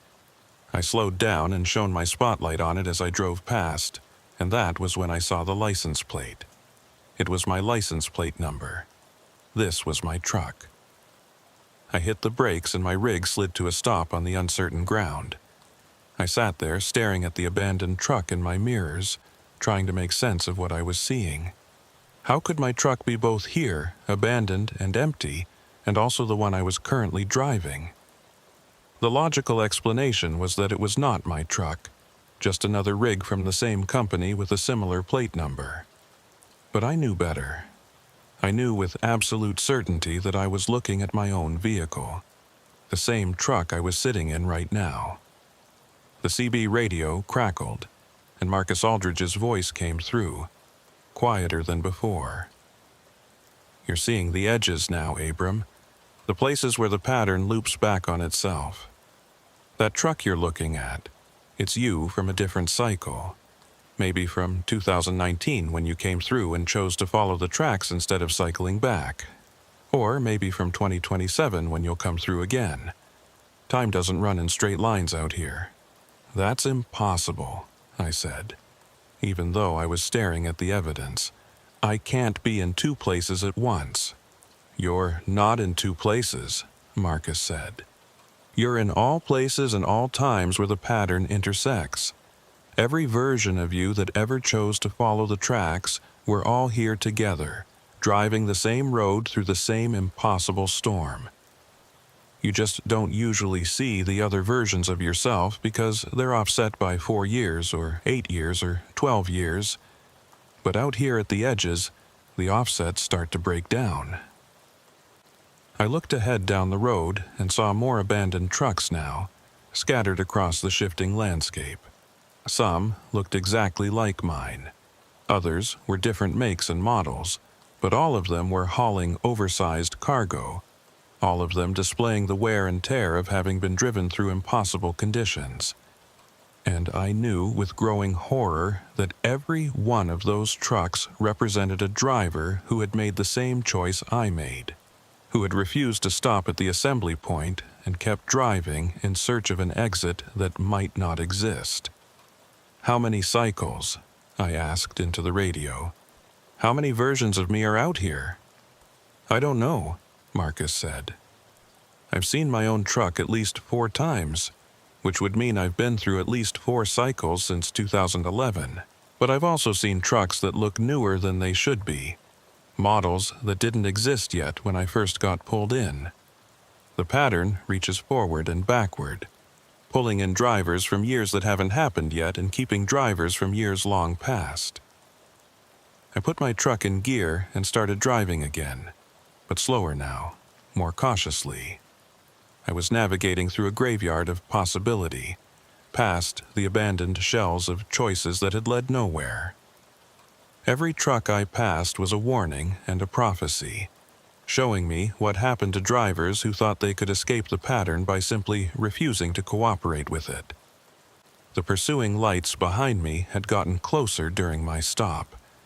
I could make out individual vehicles now, at least 5 or 6 trucks moving in loose formation. They were not driving in the jerky, uncertain way I was. They moved smoothly across the shifting terrain as if they knew every change before it happened, as if they were part of the landscape rather than fighting against it. The pattern was coming to reclaim its cargo and add me to the assembly team, and it was only a matter of time before they caught up. That was when I saw the structure ahead. At first, I thought it was another tower, another piece of the impossible construction project I had fled from. But as I got closer, I realized it was different. It was not a wind turbine tower, but something older and more substantial. A building, or what remained of one. A single-story structure with metal siding that had been weathered to the point of near transparency by wind and snow and time. The tire tracks I had been following led directly to this building, and I could see that they did not continue past it. This was where the road ended. This was as far as anyone had ever driven in search of an exit from the pattern. I pulled my truck up to the structure and stopped, leaving the engine running but setting the parking brake. The pursuing vehicles were maybe a quarter mile behind me now, close enough that I could hear their engines over the wind. I grabbed my flashlight and climbed down from the cab one more time. The building had a door, and like everything else in this place, it was unlocked. I pulled it open and stepped inside, my flashlight cutting through darkness that felt thick and resistant, like the beam had to fight for every foot of visibility it achieved. The interior was one large room filled with filing cabinets and storage boxes, all of them covered in a thick layer of dust that had somehow accumulated despite the building having no obvious gaps or openings where wind could enter. The walls were covered with maps and charts, some of them showing Interstate 94 and the surrounding region, others depicting locations I did not recognize. But all of them shared one feature. They all showed Exit 212, marked clearly and officially, as if it was a real place that existed on real highways. I walked to the nearest filing cabinet and pulled open a drawer. Inside were folders, hundreds of them, each one labeled with a name and a date. I flipped through them quickly and felt my heart sink as I recognized what I was looking at. Driver files. Records of every person who had ever been pulled into the pattern. There were names going back to the 1960s, each file documenting arrival times, cargo manifests, vehicle information, and most chillingly, a status notation indicating whether the driver had chosen to cycle through or follow the tracks. I found my own file without much trouble. Keen Abram. The folder was thick, containing multiple entries. The earliest was dated February 14, 1991, 32 years ago. According to the record, I had arrived at exit 212 during a severe winter storm while hauling farm equipment. The status showed cycled, memory suppressed, returned to pattern. There were more entries for 1995, 99, 2003, 2007, 2011, 2015, and 2019. 8 cycles spanning 32 years. And in every single one, the status was the same. I had cycled through, forgotten the experience, and returned to normal life until the pattern pulled me back 4 years later. But the 2023 entry was different. The status was marked as tracking non-compliant, following service road. And below that, in handwriting rather than typed text, someone had written, "Subject has reached terminal archive. Pattern integration necessary within next cycle or timeline, corruption risk increases." I heard voices outside and realized the pursuing vehicles had arrived. I grabbed my file and several others, stuffing them inside my coat. If I was going to be integrated into the pattern, if I was going to become like Marcus Aldridge and spend eternity assembling towers and waiting for the next delivery, then at least I could take evidence of what was happening here. Maybe, in some future cycle, some version of me would find these files and understand what they were part of.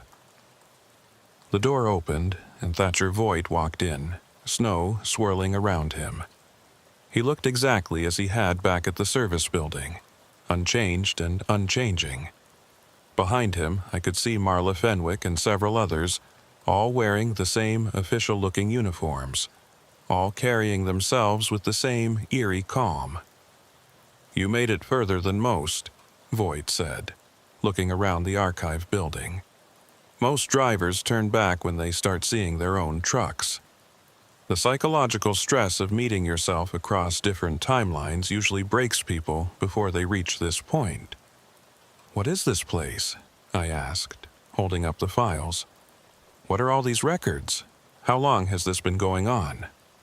"Since the first tower was erected in 1967, Voigt said. "Since someone decided to build a wind farm in a location that existed outside normal space-time. The pattern formed around that initial construction, creating a loop that pulls in exactly what it needs to continue growing. Drivers, cargo, machinery, all of it drawn in through exit 212 whenever the storm reaches the right intensity and the date aligns. And what happens when the construction is complete? When all the towers have their blades and the whole thing is finished?" Voigt smiled, but there was no warmth in it. "We don't know. Maybe nothing. Maybe the pattern collapses and everyone trapped here gets released. Or maybe the pattern expands, pulling in more exits, more highways, more drivers. Maybe exit 212 is just the beginning." Marla Fenwick stepped forward. She was holding something that looked like a tablet computer, though the screen showed information that made no sense. Numbers and coordinates that changed too rapidly to read. Diagrams that hurt to look at directly. "Abram Keene," she said in that same calm, official voice I had heard on the radio. "You have exceeded acceptable deviation from standard pattern integration.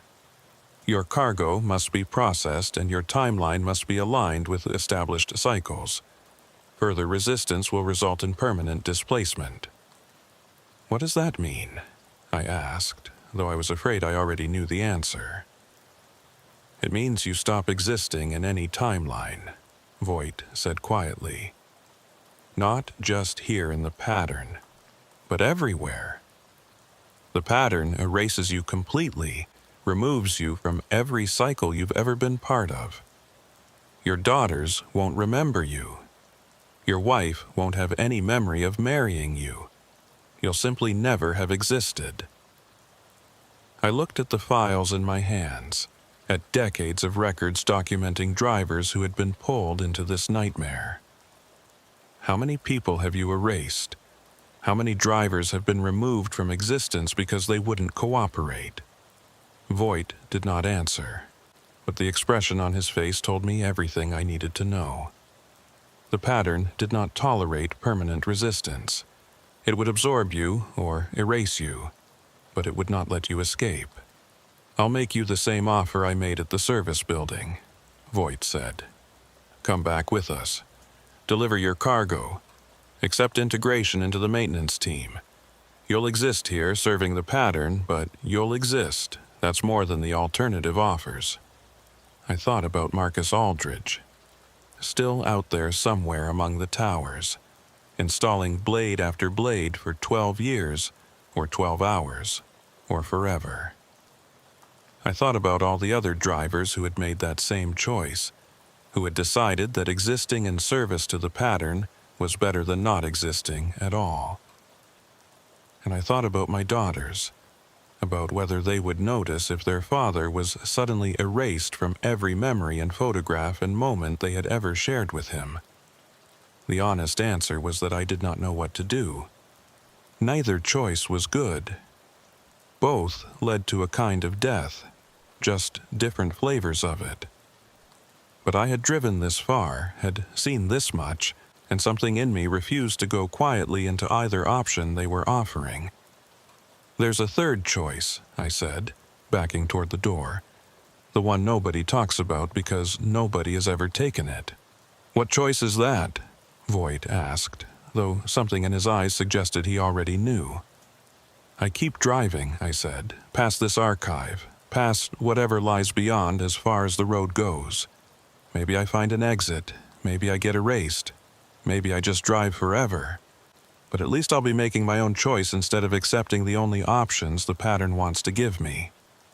I was out the door before they could respond, running through the snow toward my truck. I heard Voight calling after me, telling me I was making a mistake, warning me about what existed beyond the archive. But I was already in my cab, already putting the truck in gear, already moving. The road did continue past the archive, though it was barely visible now. More suggestion than reality. I followed it anyway, pushing my truck through conditions that should have been impossible to navigate. Behind me, I could hear the vehicles starting up, beginning another pursuit. But they seemed slower now, more hesitant, as if even the pattern was uncertain about what lay ahead. The landscape around me began to dissolve completely. The shifting ground, the swirling snow, the abandoned trucks, all of it faded into white nothingness. I was driving through pure void now, following a road that existed only because I believed it did. The dashboard lights in my cab flickered and dimmed. The heater stopped working. Even the sound of my engine grew distant and muffled. Marcus Aldridge's voice came through the radio one last time, faint and breaking up. "Abram, I don't know if you can hear me. I don't know if anyone will ever hear me. But if you make it through, if you find a way out that I couldn't find, tell my family I tried. Tell them I didn't give up. Tell them—" The radio went silent. The dashboard lights went completely dark. The engine noise faded to nothing. But the truck kept moving, rolling forward through the white void on momentum or something else, something beyond physics or logic or any rules I understood. And then, so suddenly, it felt like waking from a dream, I was back on Interstate 94. Real highway, real pavement, real traffic moving in both directions. The storm was still raging, snow falling heavily. But it was normal snow. Natural weather, not the impossible whiteout of the pattern. I checked my mirrors and saw my trailer still attached, my cargo still secured. The dashboard clock was working again, showing 16:22. Nearly 3 hours had passed since I had taken exit 212. I drove for another 20 minutes in stunned silence before pulling into a truck stop outside of Bismarck. I parked and sat in my cab, my hands shaking, trying to process what had happened. Had it been real? Had I actually driven through an impossible place outside of time? Or had I simply hallucinated the whole thing due to stress and storm conditions? Then I remembered the files I had grabbed from the archive. I reached inside my coat and pulled them out. They were still there, still real, yellowed paper covered in typed text and handwritten notes. Documentation of decades of drivers pulled into the pattern. And right on top was my own file, showing 8 previous cycles spanning 32 years. I pulled out my phone and found I had signal again. I called my oldest daughter, needing to hear her voice, needing confirmation that I still existed in her memory. She answered on the second ring, sounding surprised but happy to hear from me. We talked for a few minutes about nothing important, and when we hung up, I felt tears running down my face. I still existed. I had not been erased, but I had not escaped either. I delivered my cargo to Montana the next day, the turbine blades handed over to the customer, just like any normal job. I went home to Bismarck and tried to return to normal life. But I could not stop thinking about exit 212, about Marcus Aldridge still trapped in the tower field. about all those files documenting drivers pulled into cycles they did not remember. I checked my maps obsessively for weeks afterward, looking for any mention of exit 212. Nothing. I asked other drivers if they had ever heard of a service facility at that location. Nobody had. I even called the North Dakota Department of Transportation and asked about storm shelters on Interstate 94. They told me there was no exit numbered 212 in their system. But I kept the files. I hid them in my house where my daughters would not find them, where nobody would accidentally discover them and think I had lost my mind. And every February, as the 14th approaches, I find myself watching the weather forecasts obsessively, dreading the sight of a winter storm warning for the region, because I know the pattern is still there. I know exit 212 will appear again when the conditions are right, when the storm reaches the proper intensity and the date aligns. And I know that sometime in the next 4 years, maybe in 2027 on February 14th, I will be hauling another load through North Dakota when the snow starts falling and the signs start appearing. And when that happens, I will have to make a choice again. Cycle through and forget, or follow the tracks and risk everything. The worst part is not knowing which choice I will make. The worst part is knowing that I have apparently made the choice 8 times before, and I cannot remember any of them. How many versions of me are out there right now, driving through the tower field, installing turbine blades, searching for exits that might not exist? Last week, I got a new assignment from my dispatcher. A load of wind turbine components, pickup in Jamestown, delivery in Glendive. The exact same route I was running when this all started. I told her I could not take it, made up an excuse about prior commitments. But the assignment is still sitting in my queue, waiting for me to accept it. And February is coming. The calendar on my wall shows it creeping closer, day by day. The weather forecasters are already talking about a major winter storm system developing over the northern plains. They say it should reach peak intensity around the middle of the month. I have been driving big rigs for 17 years, and I thought I knew every stretch of Interstate 94 through North Dakota like the back of my hand. But now I know there are roads within roads, exits that appear and disappear, places where the pattern pulls you in and never fully lets you go. Sometimes, late at night, I tune my CB radio to channel 19 and listen to the chatter. Normal trucker conversation, traffic reports, weather updates. But every once in a while I hear something else. A fragment of that same formal language. Someone giving coordinates that do not match any map. A voice calling out instructions for assembly operations at tower locations that should not exist. And sometimes, very rarely, I hear Marcus Aldridge's voice, still out there somewhere in the pattern, still trying to warn other drivers, still searching for a way out after 12 years or 12 hours, or forever. I should destroy the files. I should forget everything I saw and experienced. I should accept that I somehow hallucinated the whole thing and move on with my life. But I cannot. Because I know that exit 212 is real. I know the pattern is waiting. And I know that when February 14th arrives and the storm comes and I see those signs appearing on the highway, I will have to face the same choice again. Maybe this time I will cycle through and forget. Maybe this time I will follow the tracks and reach the edge I could not reach before. Maybe this time I will make the third choice, the one that leads beyond both the pattern and the archive, into whatever unknown territory exists past the limit of the impossible road. Or maybe I will just keep driving back and forth through the same 4-year cycle forever, delivering cargo to places that should not exist, building towers that reach towards skies that exist outside of time.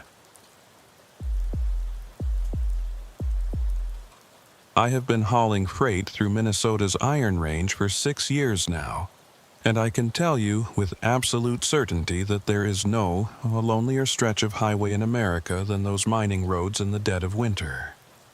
Most people think of Minnesota and picture the Twin Cities, or maybe Duluth, but up here in the far northeast corner of the state, you are in a different world entirely. Mile after mile of dense pine forest broken only by massive open-pit iron mines, their rust-red walls carved into the frozen earth like wounds that never heal. The towns are small and far apart. The roads are maintained just well enough to keep the mining trucks moving, and when a winter storm rolls in off Lake Superior, you can find yourself completely cut off from civilization faster than you would think possible. My name is Nolan Priest, and I drive for Mesa B Freight out of Virginia, Minnesota.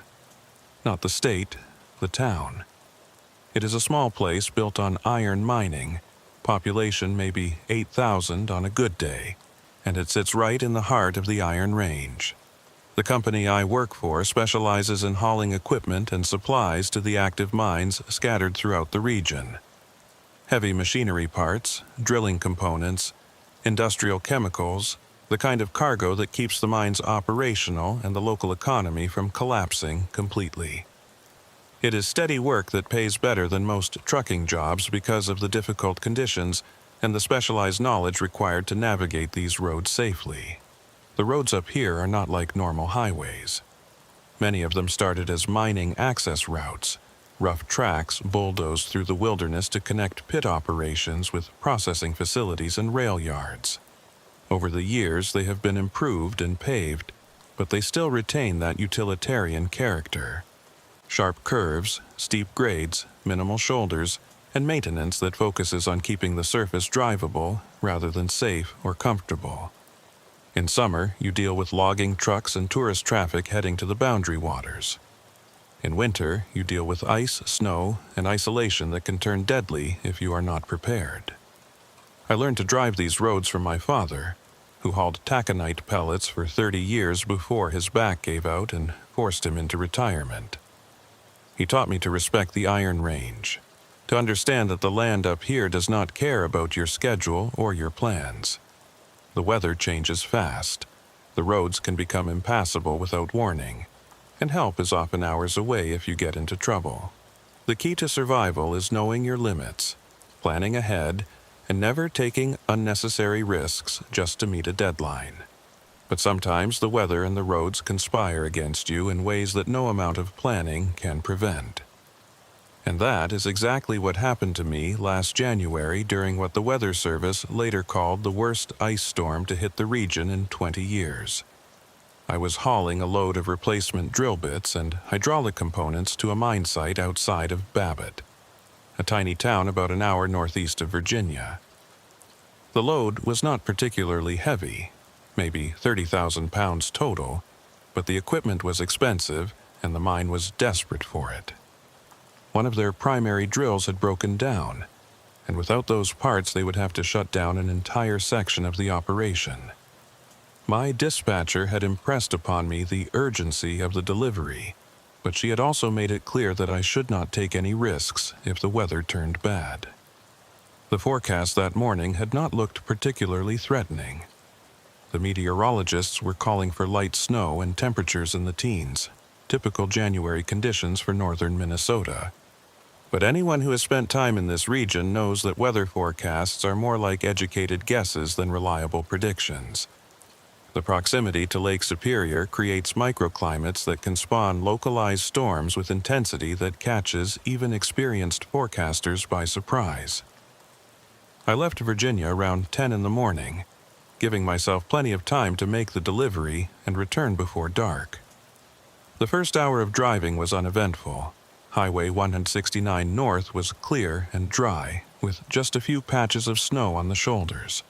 Traffic was light, mostly other commercial vehicles and a few hardy locals going about their business. The sky was overcast, but not threatening, just the typical gray ceiling that settles over the region for weeks at a time during winter. The trouble started when I turned off the main highway onto County Road 21, the mining access road that would take me the final 20 miles to the Babbitt site. This was a rougher road, 2 lanes of asphalt that wound through dense forest and skirted the edges of several abandoned pit mines. The county maintained it well enough for daily traffic, but it was not designed for bad weather. There were no snowplow stations nearby, no salt trucks standing by, no emergency services within easy reach.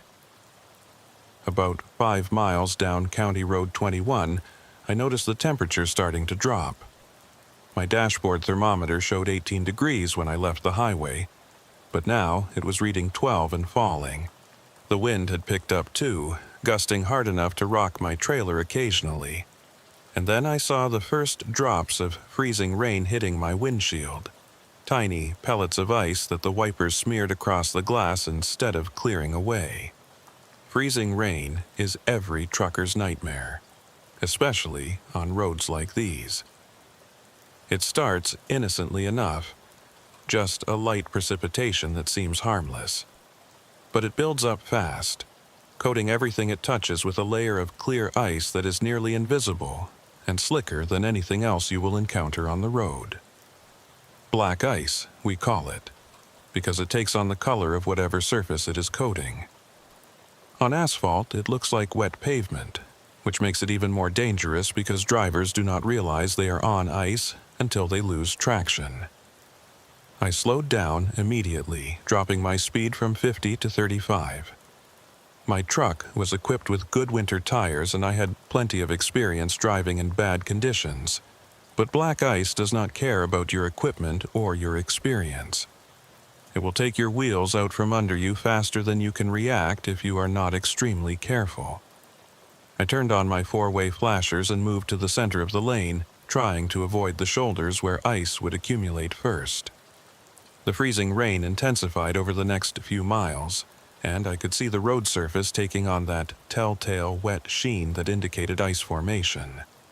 My tires were starting to slip occasionally, that subtle loss of grip that tells you the road is getting dangerous. I was still 20 miles from the mine site, and maybe 15 miles from the last place where I had cell phone coverage. The smart decision would be to find somewhere to pull over and wait out the storm, but there was nowhere to pull over on this narrow road that would not put me at risk of being hit by another vehicle. I grabbed my CB radio and tried to raise anyone in the area, hoping to get a report on road conditions ahead. Channel 19 was mostly static, which was normal for this remote region. I switched to Channel 9, the emergency channel, and called out my position and situation. No response. I tried several other channels with the same result. Either there was no one within range, or the weather was interfering with radio transmission. Either way, I was on my own. The road ahead curved sharply to the left, following the edge of what looked like an old pit mine. The drop-off on the right side was probably 100 feet or more, straight down to the frozen bottom of the excavation. There were guardrails, but they looked old and poorly maintained, more rust than steel. I downshifted and took the curve at maybe 15 miles per hour, feeling my trailer start to swing out behind me as the tires fought for grip on the ice-covered asphalt. I made it through the curve and let out a breath I had not realized I was holding. But my relief was short-lived. The road ahead was getting worse, the ice buildup clearly visible now as a glossy coating that reflected my headlights, and my fuel gauge was starting to concern me. I had left Virginia with 3/4 of a tank, which should have been plenty for a round trip with a comfortable margin. But the slow speeds and difficult driving conditions were burning fuel faster than normal, and the gauge was now showing just under half a tank. That was when I started thinking about the old way station. Every driver who hauled freight through the Iron Range knew about it, though most of us had never actually seen it. According to the stories, there had been a DOT inspection facility somewhere along this stretch of County Road 21, built back in the 70s or 80s when the mines were running at full capacity and truck traffic was heavy enough to justify the expense. But the station had been closed for years, supposedly decommissioned when the mining industry declined and the volume of commercial traffic dropped below the level needed to support a full-time inspection facility. Some drivers claimed the station was still there, Abandoned but intact, its buildings and scale platforms slowly being reclaimed by the forest. Others said it had been demolished years ago, and nothing remained but a concrete pad and some rusted fence posts. A few drivers, usually the ones with too many hours on the road and too much time alone with their thoughts, told stranger stories about the way station. They said lights could still be seen there sometimes at night, and that the radio equipment still broadcast on old frequencies, monitoring channels that had been officially retired decades ago. I had always dismissed those stories as truck driver folklore, the kind of tall tales that get embellished and exaggerated with each retelling. But as the ice storm continued to worsen and my fuel gauge continued to drop, the idea of finding that abandoned way station suddenly seemed less like foolishness and more like potential salvation. If the buildings were still standing, they would offer shelter from the storm. If the scale platform was intact, it would provide a safe place to park off the road. And if by some miracle there was any operational equipment left, it might include emergency supplies or communication gear. I kept my eyes open for any indication of where the station might be located. The problem was that I had never seen it myself, and the directions I had heard over the years were vague at best. Some drivers said it was about 10 miles up County Road 21 from the highway. Others claimed it was 15 or even 20 miles. One old-timer had told me it was located just past the third abandoned pit mine, but I had already passed at least 4 abandoned pits, and I was not certain which ones counted in his numbering system. The freezing rain was coming down harder now, and my wipers were struggling to keep the windshield clear. Ice was building up on the wiper blades themselves, reducing their effectiveness with each pass. I could see ice forming on my mirrors and on the front of my trailer, a clear indication that everything out here was getting coated with the same slick surface. My speed had dropped to 20 miles per hour, and even at that crawl I could feel the truck wanting to slide on every slight curve and grade change. That was when I saw the sign. It was old and weathered, barely visible through the freezing rain, but I caught it in my headlights as I crept around another curve. A metal sign mounted on a rusted post, the kind of official Diot signage that had not been used in at least 20 years. I could not read all the text, but I made out enough words to understand what it was indicating. Way station, 2 miles, all commercial vehicles. My heart rate picked up. The sign was ancient and probably long outdated, but it was the first concrete evidence I had seen that the old way station was real and not just driver mythology. 2 miles ahead, somewhere off this increasingly dangerous road, there might be shelter and a safe place to wait out the storm. I just had to make it that far without sliding off into one of those abandoned pit mines. The next 2 miles were the longest of my life. The road conditions continued to deteriorate, and I was now crawling along at barely 10 miles per hour, my transmission in the lowest gear, my tires hunting for any scrap of traction they could find. The forest on either side of the road had become a blur of gray and white, tree trunks disappearing into the freezing rain and low clouds that had descended to ground level. Visibility was down to maybe 50 feet ahead of my truck, and I was navigating as much by instinct and memory as by what I could actually see. I almost missed the entrance when it appeared on my right. It was not marked by any signs or lights, just a gap in the trees and what looked like a snow-covered access road leading away from the main highway. I hit my brakes gently, feeling the truck start to slide immediately on the ice. I eased off the brake and let momentum carry me forward until I could make the turn, my trailer swinging wide behind me as I maneuvered onto the access road. The road surface here was even worse than on County Road 21. It had not been maintained in years, and the asphalt was broken and potholed beneath the ice and snow. My truck bounced and lurched over the uneven surface, the heavy load in my trailer shifting slightly despite the chains and straps holding it down. I had committed to this turn now, and there was no going back. The access road was too narrow to turn around, and backing out onto County Road 21 in these conditions would be suicidal. The way station appeared through the freezing rain like something from a dream, or a memory I was not sure I had actually experienced. There were 3 buildings arranged around a concrete scale platform, all of them constructed in that utilitarian style common to government facilities from the 70s and 80s. Cinder block walls painted a faded yellow, flat roofs covered with decades of weathering, small windows that might have had glass in them once, but now showed only darkness. But what caught my attention immediately was that the buildings looked functional. Not well maintained, not modern, but operational in a way that made no sense for a facility that had supposedly been abandoned for years.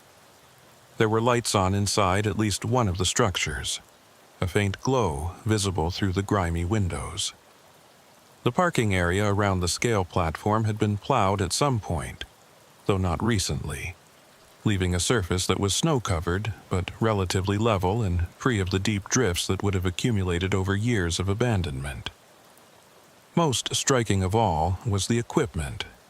I could see a generator housing attached to the main building, and I could hear the low rumble of a diesel engine running.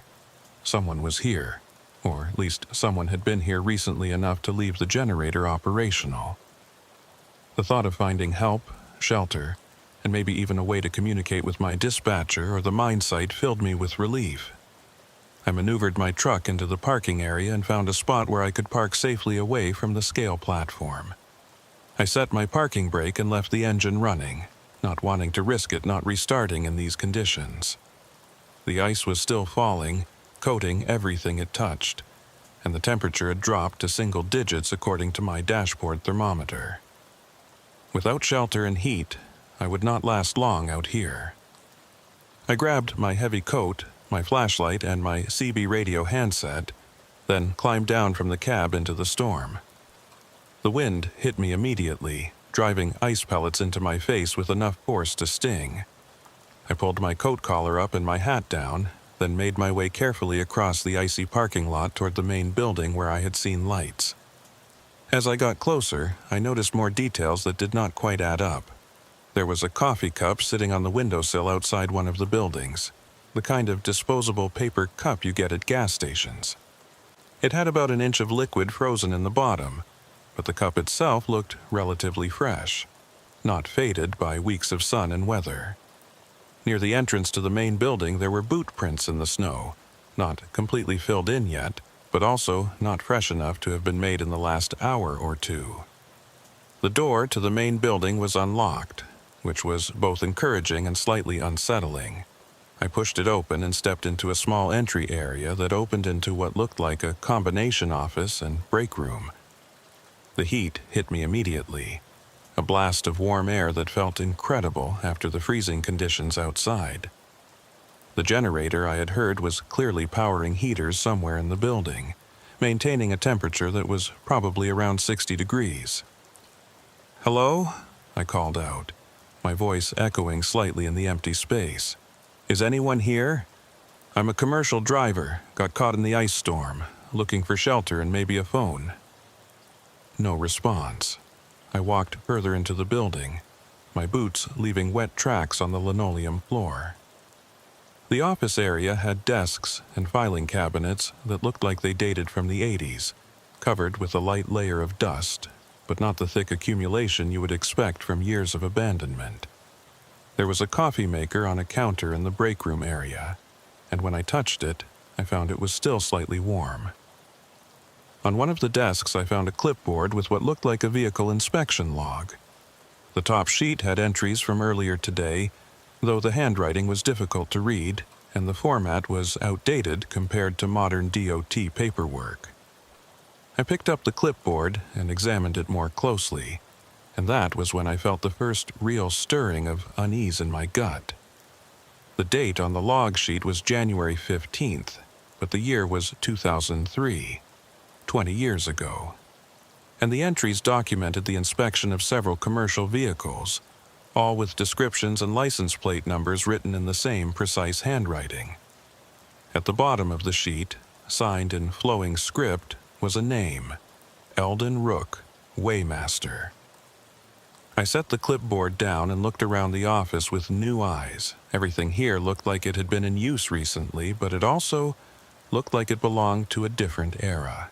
The equipment was too old, the paperwork was too outdated, and the whole place had the feel of stepping into a time capsule that someone had accidentally left plugged in and operational. I walked to the window and looked out at my truck, sitting in the parking lot with its engine running and its lights cutting through the freezing rain. It looked solid and real and modern, a stark contrast to the frozen-in-time quality of this way station. And that was when I saw something that made my blood run cold despite the warm air in the building. There was another truck pulling into the parking area. A big rig, similar vintage to mine, hauling what looked like mining equipment. It drove past my truck and pulled up to the scale platform, as if the driver was preparing to go through a standard DOT weigh and inspection process. But that was impossible. This weigh station had been closed for years. There was no one here to conduct inspections, and yet I watched as the driver of that truck climbed down from his cab and walked toward the scale house, a small, separate building adjacent to the platform, as if he was following a routine he had performed dozens or hundreds of times before. I needed to get out there and talk to that driver, to find out what he knew about this place and why he was acting like the weigh station was operational. But as I turned from the window to head for the door, I heard something that stopped me in my tracks. It was a voice, male and authoritative, coming through a radio speaker mounted on the wall. Unit 734, you are cleared for scale inspection. Proceed to platform position 2 and wait for weighmaster authorization. The voice was using call signs and procedures that I recognized from old training manuals, the kind of formal DOT language that had been phased out in favor of more streamlined communication protocols years ago. And the voice itself had a quality that was hard to describe, something slightly wrong or artificial, like a recording that had been played so many times it had lost some essential element of humanity. I walked to the radio equipment and saw that it was old vacuum tube technology, the kind of gear that had not been manufactured since the 70s. But it was operational, lights glowing on the front panel, static hissing from the speaker, and that voice continuing to give instructions to commercial vehicles that I could not see. Unit 734, confirm your cargo manifest and destination. We are showing discrepancies in the weight distribution data. I looked out the window again at the truck on the scale platform. The driver was still there, standing beside his vehicle, but he seemed to be looking around in confusion, as if he was trying to understand where he was or how he had gotten there. And that was when I noticed something that should have been obvious from the start. The truck on the scale platform was not from my era. It was an older model, probably from the late 90s or early 2000s, with styling and equipment that marked it as a vehicle from 2 decades ago. And the driver, even from this distance, had something wrong about his appearance, something faded and uncertain, like a photograph that was slowly losing its color and detail. I was not alone in this weigh station with another driver seeking shelter from the storm. I was sharing this space with something else, some echo or recording or manifestation of the way this place used to function. And that voice on the radio, that formal authoritative voice giving instructions and requesting information, was not coming from any human source. It was coming from the weigh station itself, from whatever remained of its operational protocols and procedures, playing out like a recording that could not stop even after everyone who was supposed to be listening had long since moved on or disappeared. And I had just walked into the middle of it. I stood frozen in that office, watching the scene unfold outside through the grimy window. The driver from the older truck was still standing beside his vehicle on the scale platform, but his movements had become strange and repetitive. He would look down at a clipboard in his hands, then up at the scale house, then down at the clipboard again, following the same pattern over and over like a looped video recording. And each time he completed the cycle, his image seemed to flicker slightly, becoming less solid and more translucent. The voice on the radio continued its monologue, requesting information and giving instructions that the phantom driver could not hear or could not respond to. Unit 734, please confirm cargo weight distribution. We are registering an overload condition on your rear axle assembly. You will need to adjust your load or receive a citation for weight violation. I tore my eyes away from the window and focused on the radio equipment. The vacuum tube panels were glowing with that distinctive amber light, and I could see old-fashioned meters with needles that swung back and forth in rhythm with the voice transmission.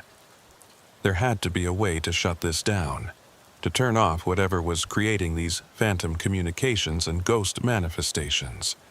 But as I reached for what looked like a power switch, I hesitated. What if turning off the equipment made things worse? What if the radio transmission was not causing the phenomenon but somehow containing it, keeping it limited to this building and this immediate area? I pulled my hand back and decided to leave the equipment running until I better understood what I was dealing with. Instead, I turned my attention to the filing cabinets that lined one wall of the office. If this place had been operational up through 2003 or beyond, there should be records that could tell me what happened here, why it was abandoned, and maybe explain the strange things I was witnessing. I pulled open the nearest drawer and found it stuffed with folders, each one labeled with a date range and containing what looked like inspection reports and weight certificates. I flipped through several folders, looking for anything recent or any indication of when the facility had ceased normal operations. Most of the records were routine, documenting commercial vehicles passing through the weigh station, their cargo verified, their weight checked against permits, all the standard DOT procedures. But as I worked my way through the files, I started noticing patterns that troubled me. There were gaps in the records, not random gaps, but systematic ones that occurred at regular intervals. Every fourth year, starting in 1979, there would be a period of about 2 weeks in January where the inspection logs would show unusual activity. More vehicles than normal passing through, weight discrepancies that could not be explained, and notations in the margins written in different handwriting that seemed to indicate confusion or concern among the staff. I pulled out a folder labeled January 1991 and found a thick stack of reports marked with red stamps saying, "Anomaly, requires review." The inspection logs from that month showed dozens of vehicles that had been weighed and processed, but when I looked closely at the details, nothing made sense. The same license plate numbers appeared on multiple days, sometimes on the same day at different times. Vehicle descriptions did not match the makes and models listed, and cargo weights varied wildly for trucks that were supposedly hauling the same loads through multiple inspections. At the bottom of the 91 folder, I found a handwritten memo on official DOT letterhead. The handwriting was shaky and difficult to read, but I could make out the gist of it. To Regional Supervisor DOT District 4, from Eldon Rook, Weighmaster Station 47. Date, January 23, 1991. Sir, I am formally requesting an investigation into the irregularities that have been occurring at this facility during the past 2 weeks. Equipment malfunctions cannot account for the data we are recording. I have personally witnessed vehicles passing through inspection that I know I inspected days earlier, but the drivers have no memory of previous stops. The scale readings are showing impossible weight variations. And most disturbing, I have seen the same truck with 3 different cargoes in a single afternoon. I have served at this station for 12 years, and I have never encountered anything like this.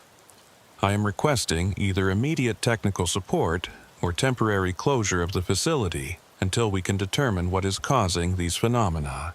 The other staff members are becoming increasingly concerned, and our technician Hetty Larimer has reported equipment behavior that she cannot explain with normal mechanical or electrical failures. I await your response and guidance on how to proceed. The memo was signed in that same flowing script I had seen on the clipboard, Eldon Rook's signature clear and official. but there was no indication of what response, if any, he had received from his supervisors. I checked the subsequent folders looking for follow-up documentation, but the next file was labeled February 91 and showed a return to normal operations with no mention of the January anomalies. I pulled out more folders, jumping ahead 4 years at a time to see if the pattern continued. January 1995, same thing. Reports of irregularities, confused drivers, impossible weight readings, vehicles appearing multiple times. January 1999, even more documentation of strange occurrences, with additional memos from Eldon Rook requesting help and expressing growing alarm at what he was witnessing. And then January 2003, the last year with any substantial records in the filing cabinet. The 2003 folder was different from the others.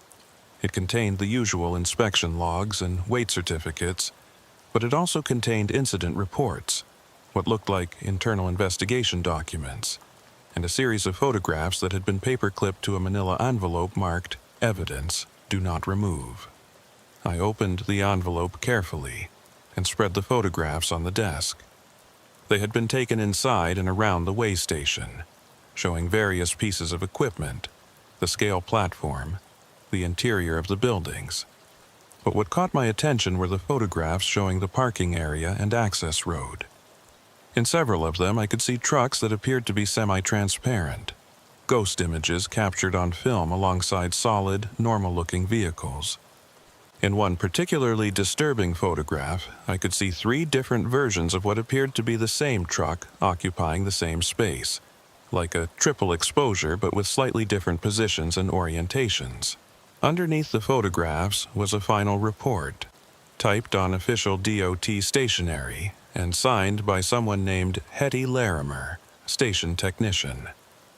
The report was dated January 17, 2003, and the tone was professional, but carried an undercurrent of fear.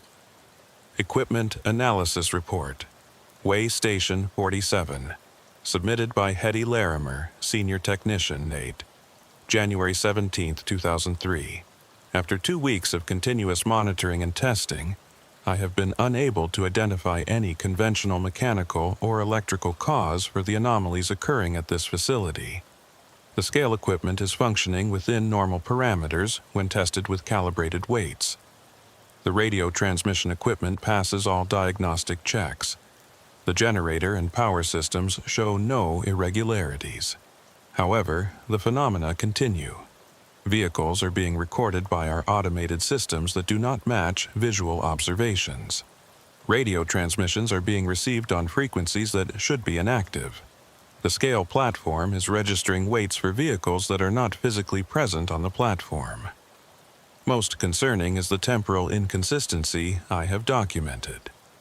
On 3 separate occasions, I have witnessed vehicles entering the facility that I later confirmed, through vehicle registration databases, were not manufactured until years after the date they supposedly passed through our station.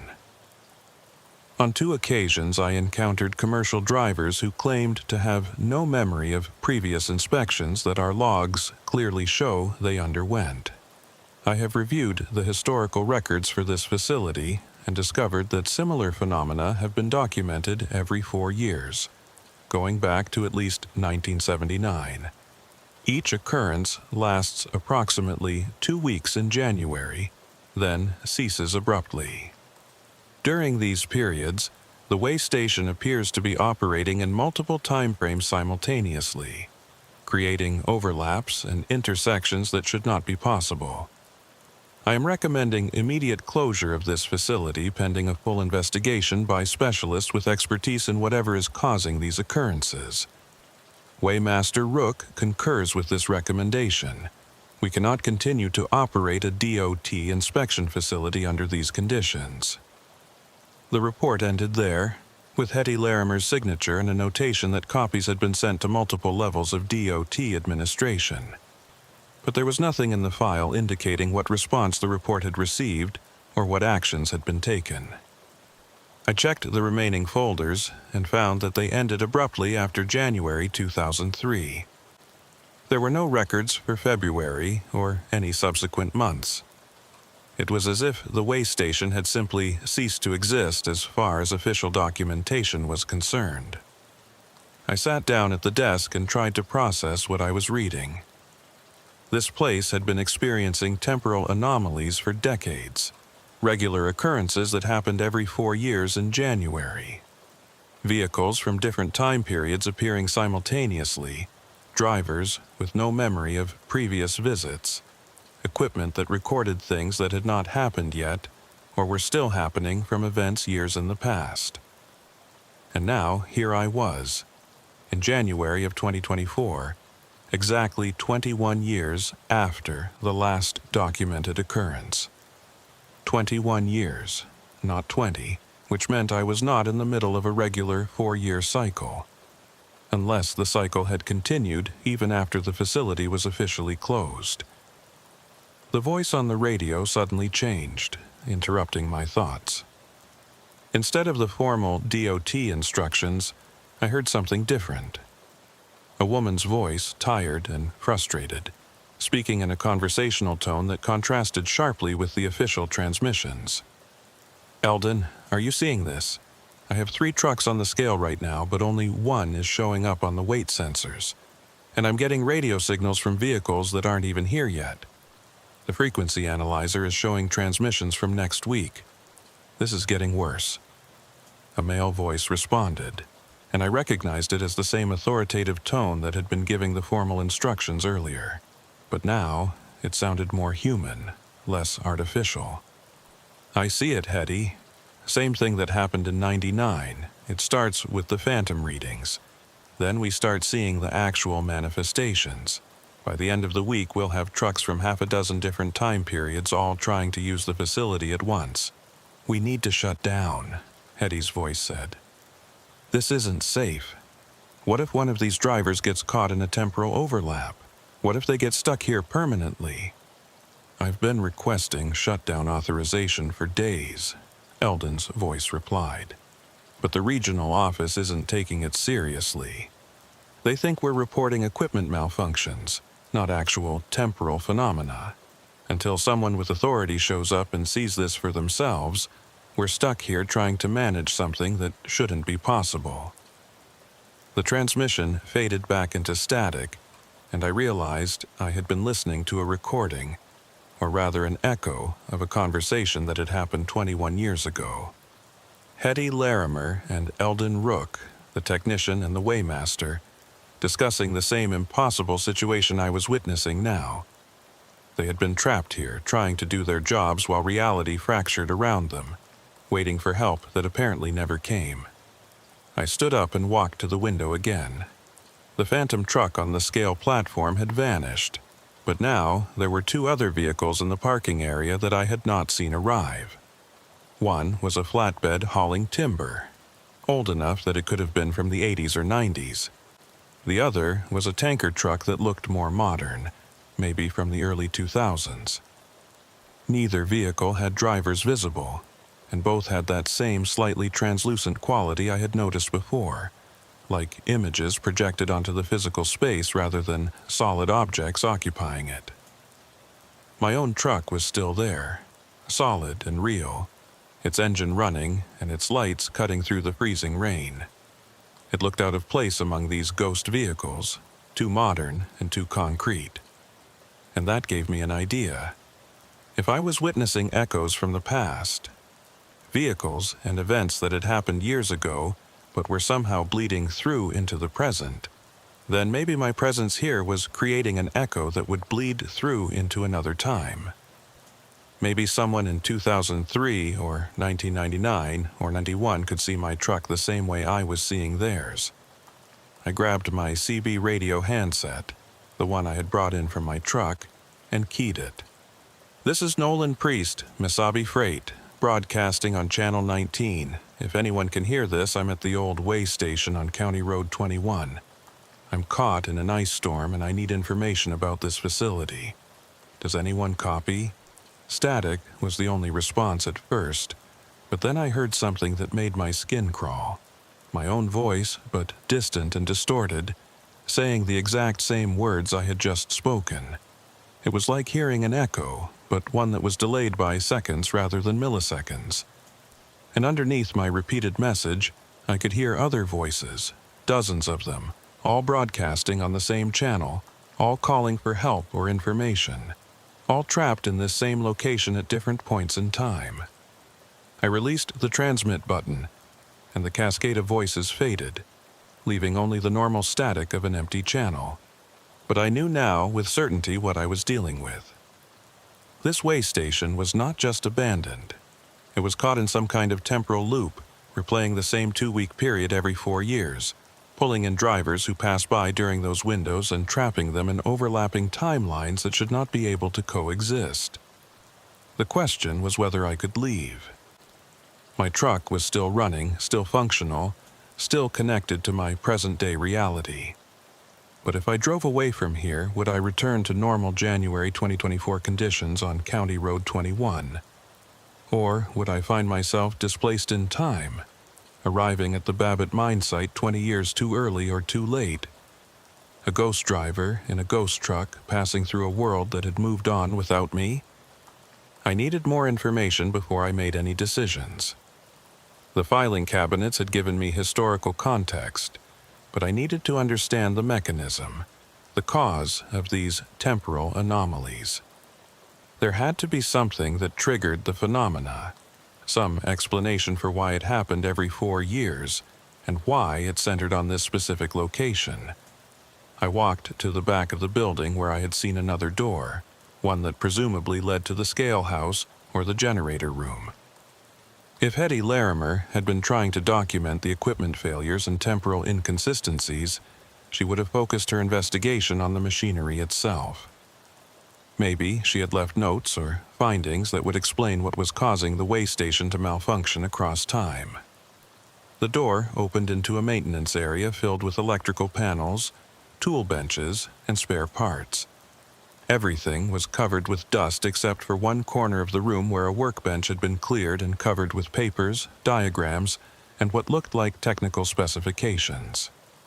I walked over and examined the materials, recognizing Hetty Larimer's name on several of the documents. What I found there was both fascinating and terrifying. Hetty had not just been documenting equipment failures. She had been trying to understand the fundamental nature of what was happening at the way station. Her notes were filled with references to temporal mechanics, quantum uncertainty, and something she called chronological resonance. She had been theorizing that the way station itself, through some combination of its electronic equipment and its physical location, had become a kind of temporal anchor point, a place where different time periods could overlap and intersect. One diagram showed the way station at the center of concentric circles, each circle labeled with a year: 1913, 1983, 1907, 1991, and so on, in 4-year intervals. Lines connected the circles at specific points, and those connection points were all labeled with dates in January. Hetty had mapped out the pattern, showing how the temporal overlaps occurred in predictable cycles, always during the same 2-week window, always intensifying until they reached a peak and then suddenly stopped. But what caught my attention was a note she had written in the margin of the diagram, in handwriting that looked hasty and worried. If the pattern continues beyond 2003, the overlaps will start compounding. Multiple timelines intersecting simultaneously instead of sequentially. Anyone caught at the station during a compound overlap could be displaced across multiple time periods. Possible permanent temporal dislocation must convince them to close facility permanently. I looked at the date on her notes, January 16th, 2003, the day before she had submitted her final report. And based on what I was experiencing now, her warning had either been ignored or the facility had been closed too late to prevent the pattern from continuing. The temporal resonance she had identified had not stopped just because the way station was officially decommissioned. It had kept building, kept cycling through its 4-year pattern, and now in 2024 I was caught in what might be one of those compound overlaps she had feared. The lights in the maintenance room flickered, and I heard the generator outside change pitch. The steady rumble became uneven, surging and fading in a pattern that did not sound like normal mechanical operation. I walked to the small window that looked out toward the generator housing and saw something that defied rational explanation. The generator was there, solid and functional, producing the power that lit the building and ran the heaters.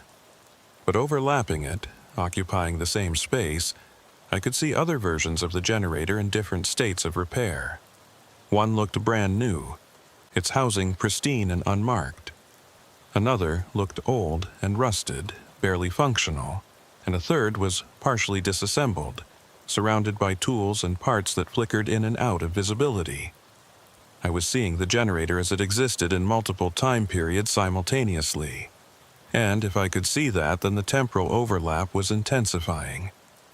The compound effect Hetty Larimer had warned about was happening right now, pulling together not just 2 or 3 time periods, but potentially decades worth of overlapping realities. I needed to get back to my truck and make a decision about whether to stay or try to leave. But as I turned to head for the exit, the radio in the main office crackled to life again with a transmission that stopped me cold. It was Hetty Larimer's voice, but not the recorded conversation I had heard earlier. This was a direct transmission, speaking in real time, or at least what passed for real time in this fractured temporal space. This is Hetty Larimer, station technician. If anyone is receiving this transmission, please respond. I am trapped in the maintenance bay. The temporal overlap has locked the doors and I cannot get out. The date here is January 17th, 2003. But I can see through the windows that it is not 2003 outside. I can see vehicles from different years. I can see the parking area as it looks in multiple time periods. Something has gone wrong with the containment. I grabbed the CB radio handset from the main office and responded without thinking. Hetty, this is Nolan Priest. I'm at the way station right now. The year is 2024. I can hear you. Where exactly are you? Static filled the radio for a long moment, and then her voice came back, tinged with confusion and hope. 2024. That is 21 years from my present. You are receiving this transmission across 2 decades of temporal displacement. How is that possible? I don't know, I admitted. But I'm looking at your notes right now. The diagrams you made showing the temporal pattern. You were right about everything. The compound overlaps, the intensification, all of it. It is happening now. Then you need to leave immediately, Hetty's voice said urgently. If you're experiencing a compound overlap, this entire facility is becoming temporally unstable. You could be displaced to any time period within the resonance pattern. You might never make it back to your own present. What about you? I asked.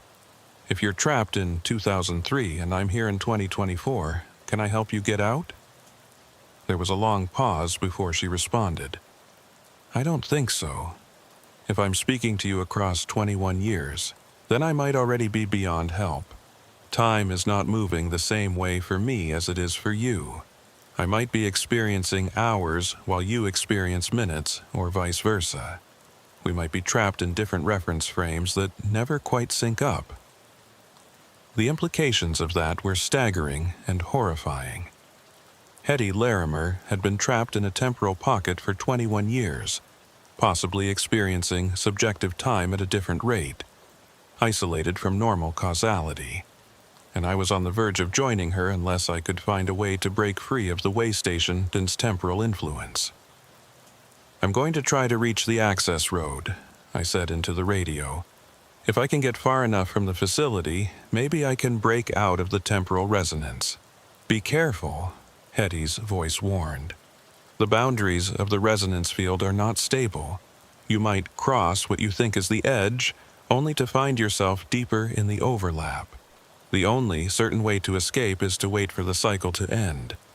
In past occurrences, the phenomena always stopped after 14 days. 14 days? I looked out the window at the ice storm still raging outside. I can't wait that long. I'll run out of fuel, I'll run out of food. And you said yourself this is a compound overlap. The normal rules might not apply. Then you are taking a serious risk, Hetty said. But it might be your only chance. Just remember, if you do make it out, tell them what happened here. Tell them the way station needs to be demolished, not just closed.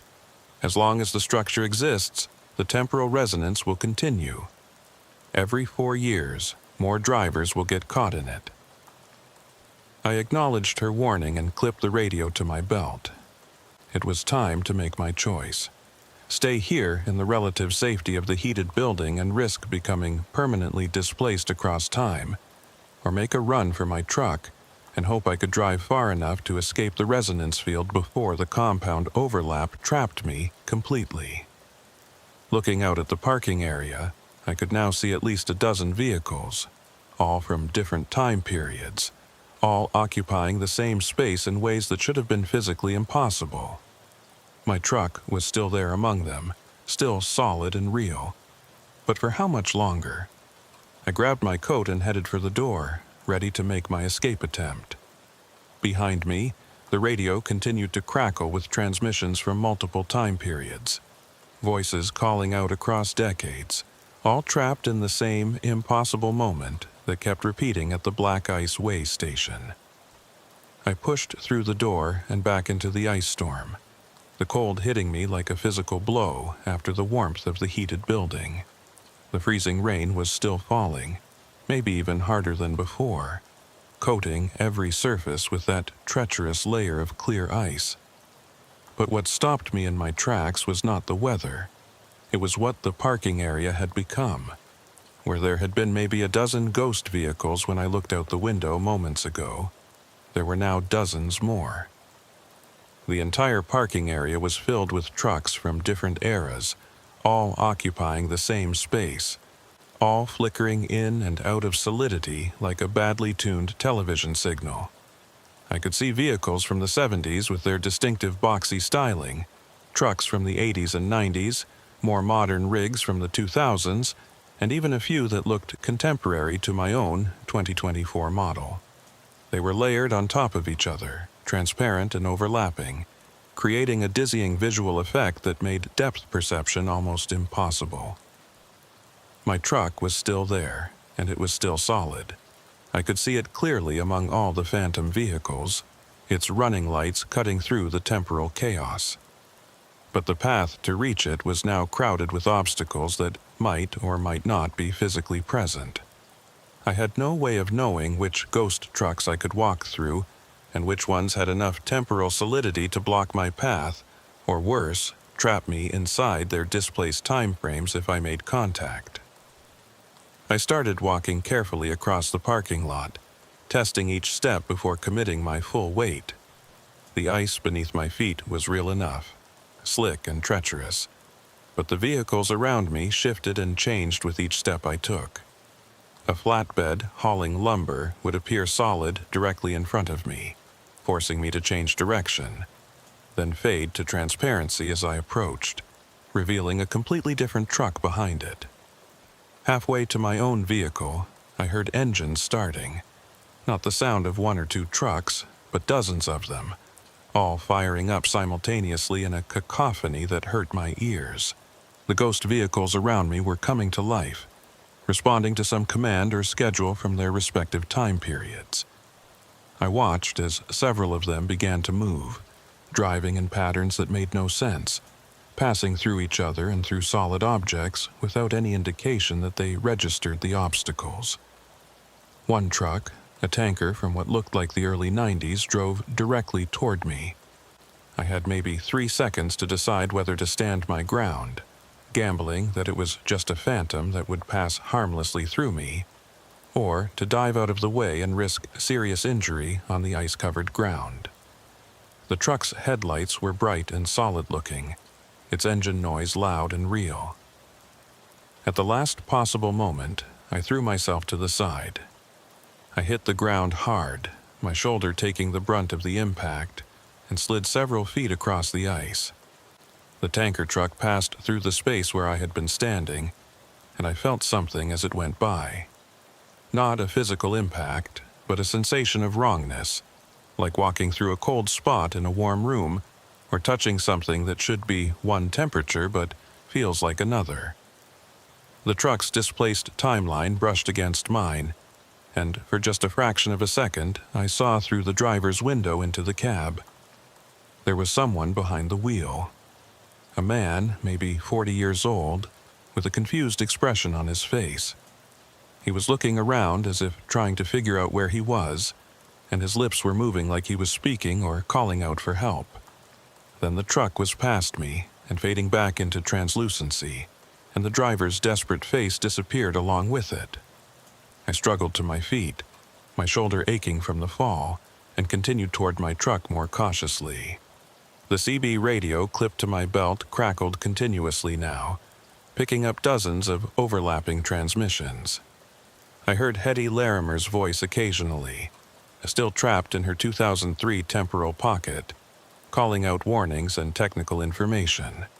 I heard Eldon Rook giving official way station instructions from various years, his formal tone unchanged across decades. And underneath it all, I heard other drivers, other voices, all confused and frightened, all trying to understand what was happening to them. This is Gerald Paxton, hauling iron ore to the processing facility. I just stopped at the way station for inspection, but everything looks wrong. The equipment is too old. The staff is wearing uniforms from 20 years ago. Can anyone tell me what's happening? This is Marcus Tolliver, refrigerated transport. I'm at some kind of inspection facility, but I can't find any staff. There are other trucks here, but no drivers, and my GPS is showing impossible coordinates. Is anyone receiving this? This is Sandra Brightwell, logging truck en route to International Falls. I stopped here in 2007 for routine inspection, and now I can't leave. Every time I drive toward the exit, I end up back at the scale platform. It's like the roads are looping. Someone please help me. The voices went on and on. A catalog of drivers who had been pulled into the way station's temporal resonance over the decades. Some of them sounded recent, their confusion fresh and immediate. Others sounded distant and hollow, as if they were calling out across vast expanses of time that had stretched and distorted their voices beyond recognition. All of them were trapped, caught in the same impossible situation that I was now fighting to escape. I reached my truck and grabbed the door handle, feeling the solid metal beneath my gloved hand. This was real. This was my present, my timeline, my vehicle. I pulled the door open and climbed into the cab, grateful for the familiar surroundings and the steady rumble of my own engine. Inside the cab, the temporal chaos outside seemed slightly muted, as if my truck's physical integrity created a small bubble of normal causality. I checked my fuel gauge and felt my stomach drop. It showed less than a quarter tank now, which was impossible. I had been idling for maybe an hour, which should have consumed only a small fraction of my fuel supply. But somehow, I had burned through more than half a tank. Time might be fractured outside, but it was apparently running at different rates in different places, and my fuel consumption was responding to some accelerated timeline that did not match my subjective experience. I grabbed my CB microphone and tried one more time to raise someone, anyone, from my own time period. This is Nolan Priest, Mesabi Freight, broadcasting from the old way station on County Road 21.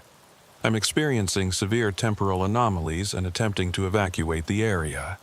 If anyone from 2024 can hear this, please respond. Static and overlapping ghost voices were the only response. I was cut off from my present, surrounded by echoes from the past and possibly the future. But I still had my truck. I still had fuel, and I still had a chance to drive out of this temporal trap before it claimed me permanently. I put the truck in gear and started moving, navigating carefully through the maze of phantom vehicles that crowded the parking area. Several times I had to stop and wait as ghost trucks drove across my path, their displaced forms passing through my vehicle with that same cold, wrong sensation I had felt when the tanker nearly hit me. Each time it happened, I felt a pull, like something was trying to drag me out of my timeline and into theirs. The access road leading back to County Road 21 should have been directly ahead, a clear path out of the facility, but as I drove toward where I knew the exit was located, the landscape seemed to shift and change. The tree line moved, the buildings rearranged themselves, and the road I was following curved in directions that did not match my memory.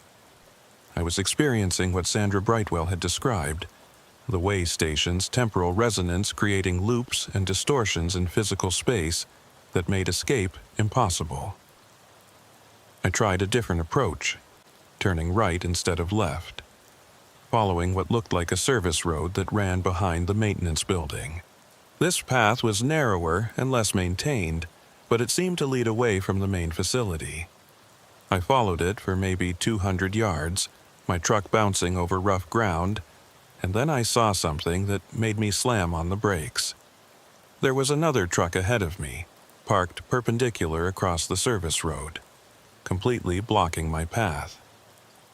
It was an older model, probably from the late 80s, and it looked solid enough to be physically present rather than a temporal ghost.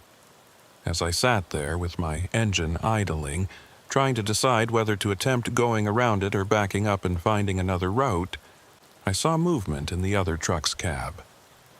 Someone was in there. A driver, slumped over the steering wheel, not moving. I could not tell if they were unconscious, sleeping, or worse. But they were the first apparently solid human being I had seen since arriving at this facility besides the phantom manifestations from other time periods. I grabbed my flashlight, left my engine running, and climbed down from my cab. The freezing rain had not let up, and the ice coating everything was now at least a quarter-inch thick. I made my way carefully to the other truck and knocked on the driver's side window. No response. I knocked harder and called out, "Hey, are you okay in there? Can you hear me?" The figure behind the wheel stirred slightly, and I felt a wave of relief that they were alive. I tried the door handle and found it unlocked. The door opened with the creak of frozen metal, and I shone my flashlight into the cab.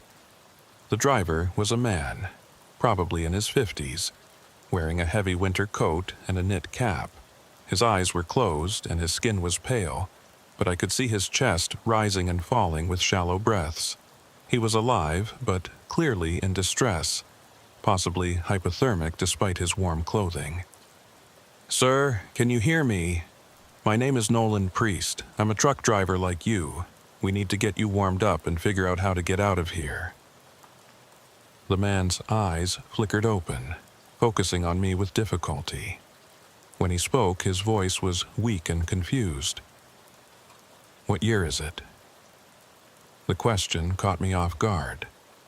"It's 2024, January 15th. What's your name?" "Vincent," he said slowly. "Vincent Garrick. I drive for Arrowhead Transport out of Duluth, but it can't be 2024. I just stopped here yesterday for a weigh inspection. It was January 8th, 1999. My blood went cold. This man thought it was 99. He had been trapped here for 25 years, or at least caught in a temporal displacement that made him believe it was still 1999. I had no idea how long he had actually been here in his subjective experience, but based on his condition, it could not have been more than a day or two. Time was running at different rates for different people caught in the way station's resonance. "Vincent, you've been temporally displaced. The year really is 2024. This facility has been causing temporal anomalies for decades, trapping drivers in different time frames. I'm trying to get out of here, and you need to come with me." He looked at me with eyes that were struggling to focus. "Temporally displaced? That doesn't make any sense. I just stopped for an inspection. Eldon Rook was the weighmaster on duty.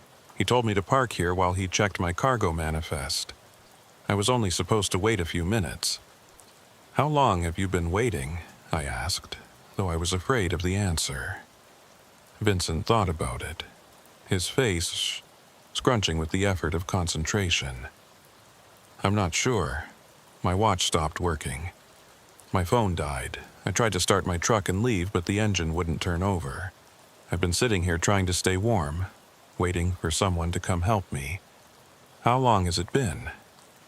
I did not know how to answer that question.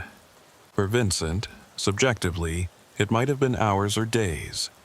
But objectively, according to the calendar, he had been missing for a quarter century. His family would have long since given up hope of finding him. He would have been declared dead, his affairs settled, his life moved on without him. And now here he was, barely aged, displaced from 99 into 2024 by forces neither of us understood. We need to go, I said, helping him out of his cab. My truck is still running. If we can get far enough from the facility, maybe we can break out of the temporal resonance field. Vincent was weak and unsteady on his feet, and I had to support most of his weight as we made our way back to my truck. The ice made every step treacherous, and the phantom vehicles around us were becoming more active and more solid with each passing minute. I could feel the temporal chaos intensifying, the boundaries between different time frames dissolving as Hetty Larimer's feared compound overlap reached its peak. We were almost back to my truck when the CB radio on my belt erupted with a transmission that was louder and clearer than anything I had heard before. It was Hetty Larimer's voice, but filled with urgency and fear. To anyone receiving this transmission, the temporal resonance has reached critical levels. I'm reading intersections from at least 15 different time periods, all converging on this location simultaneously. The compound overlap is causing the resonance field to expand. It's no longer contained to just the way station facility. The effect is spreading outward along County Road 21. Anyone within 5 miles of this location is now at risk of temporal displacement. 5 miles? That meant even if I got back on the county road, I might still be within the resonance field. The temporal trap was growing, reaching out to catch more drivers, more vehicles, more lives to add to its collection of displaced souls. I got Vincent into my passenger seat and ran around to the driver's side. As I climbed into the cab, I saw something through my windshield that made my heart sink. The access road ahead was no longer clear. Where there had been forest and open ground, there was now a solid wall of overlapping structures. I could see multiple versions of the way station buildings occupying the same space, flickering between different states of construction and repair. The facility was multiplying across its own timeline, creating physical barriers from temporal echoes. We're trapped, Vincent said quietly, stating the obvious. There's no way out. I refused to accept that. I put my truck in reverse and started backing up, trying to find another route. But everywhere I looked, the temporal chaos was closing in. The parking area that had been clear behind me was now filled with dozens of solid-looking vehicles, all jockeying for position, all trying to navigate through the same impossible space. That was when my CB radio crackled again with a different voice. Male, authoritative, and speaking with calm certainty. Nolan Priest, this is Eldon Rook. I know you can hear me across the temporal displacement. I need you to listen carefully to what I'm about to tell you. I grabbed the microphone with shaking hands. Rook, I'm here. I found your reports, your memos. You tried to warn them about this place. Why didn't they shut it down? Because they didn't believe it was possible, Eldon's voice replied. By the time they took the warning seriously, it was too late. The temporal resonance had established itself too firmly. Closing the facility didn't stop the effect. It just removed the human oversight that might have contained it.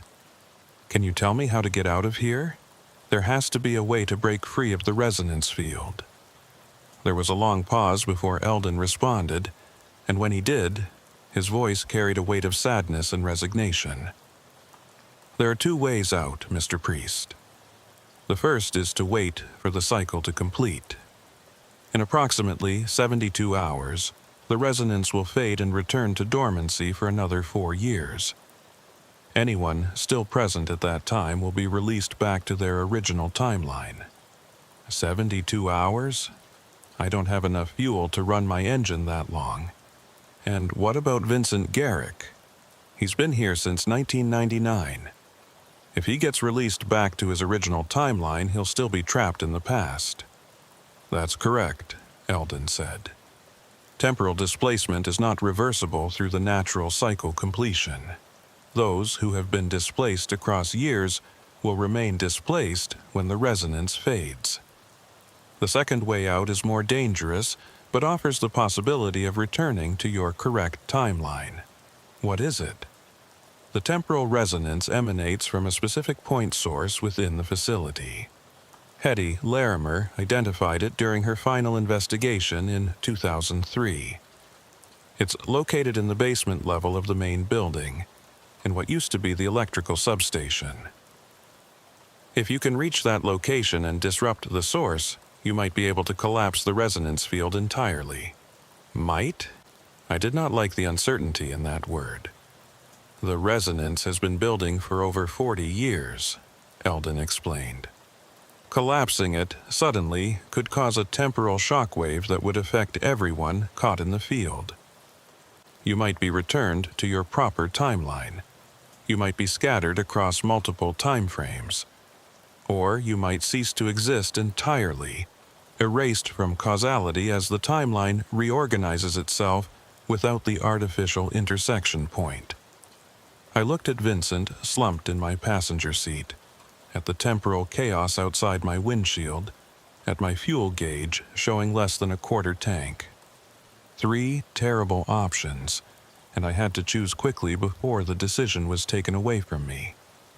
"If I try to disrupt the resonance source," I said into the radio, "what exactly do I need to do?" Hetty Larimer's voice joined the transmission, overlapping with Eldon's. "There's a control panel in the basement substation. It's old technology, vacuum tubes, and analog switches. You need to overload the system, force it to draw more power than it can handle. The resulting feedback should destabilize the temporal resonance. Should, you're not certain." "Nothing about this situation is certain," Hetty said. "I've been trapped in my own temporal pocket for 21 years trying to understand the mathematics of what's happening here. The best I can tell you is that disrupting the source gives you a chance. Waiting out the cycle guarantees nothing except that you'll survive to be caught in the next cycle 4 years from now." I made my decision.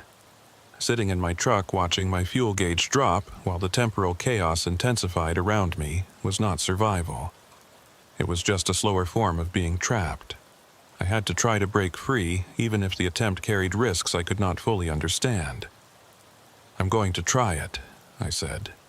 "Vincent, you need to stay in the truck with the engine running. If this works and the resonance collapses, the truck might be pulled back to the correct timeline. If it doesn't work, at least you'll be warm and have a chance when the cycle completes." Vincent looked at me with eyes that were clearing slightly as the warmth of the cab revived him. "What about you?" "I'm going to do what I should have done when I first got here. I'm going to trust that someone knew what they were talking about when they warned this place was dangerous. And I'm going to try to shut it down before it traps anyone else." I grabbed my flashlight, my CB radio, and what little courage I could muster. Then I opened my door and stepped back out into the temporal storm, heading toward the main building and whatever source of impossible power was waiting in its basement. Behind me, Vincent called out one last question. "If this doesn't work, if you don't make it back, what should I tell people? What should I say about what happened here?" I looked back at him through the freezing rain and the flickering ghost trucks that filled the air between us. Tell them the truth. Tell them that some places remember things they shouldn't. tell them that time doesn't always move forward in straight lines, and tell them that when the signs say a way station is closed, there's usually a very good reason why. Then I turned and walked toward the building, ready to confront whatever temporal nightmare was waiting in its depths. The journey from my truck to the main building should have taken 30 seconds. It took me nearly 10 minutes, navigating through a landscape that kept rearranging itself with each step. The parking lot expanded and contracted, distances stretching and compressing as different temporal layers fought for dominance over the same physical space. I watched the main building shift between at least 4 different states of repair, flickering from newly constructed to weathered to partially demolished and back again. The phantom vehicles were everywhere now, and many of them had drivers. I could see dozens of truckers sitting in their cabs or standing beside their vehicles, all with that same confused and desperate expression.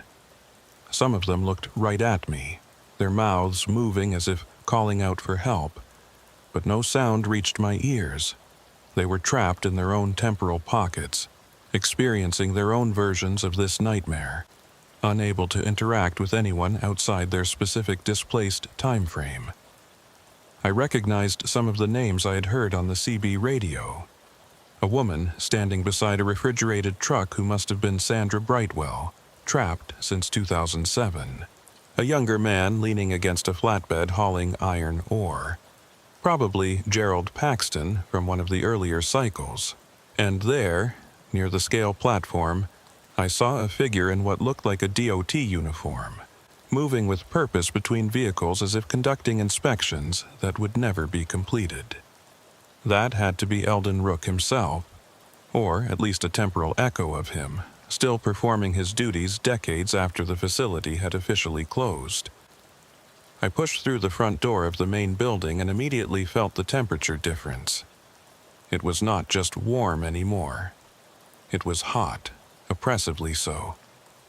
The heaters must have been running at maximum capacity across multiple time frames simultaneously, creating a compound effect that made the interior feel like a furnace. Sweat broke out on my forehead within seconds, and I had to unzip my heavy coat to avoid overheating. The office area looked different than it had during my first visit. The furniture was rearranged, or rather, it existed in multiple arrangements at once. I could see 3 different configurations of desks and filing cabinets occupying the same space, flickering between layouts from different years. The coffee maker on the counter was simultaneously full of fresh coffee, empty and unplugged, and completely absent depending on which temporal layer was dominant at any given moment. I found the door leading to the basement stairs without much trouble. It was marked with a faded sign that said electrical, authorized personnel only. And it was the only door in the building that appeared solid and consistent across all the temporal variations. That made sense.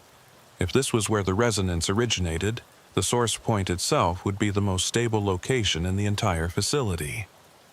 The stairs descended into darkness, and my flashlight beam seemed to struggle against shadows that were thicker than normal darkness should be. I could hear sounds from below, a deep thrumming that was part mechanical noise and part something else, something that I felt in my chest as much as heard with my ears.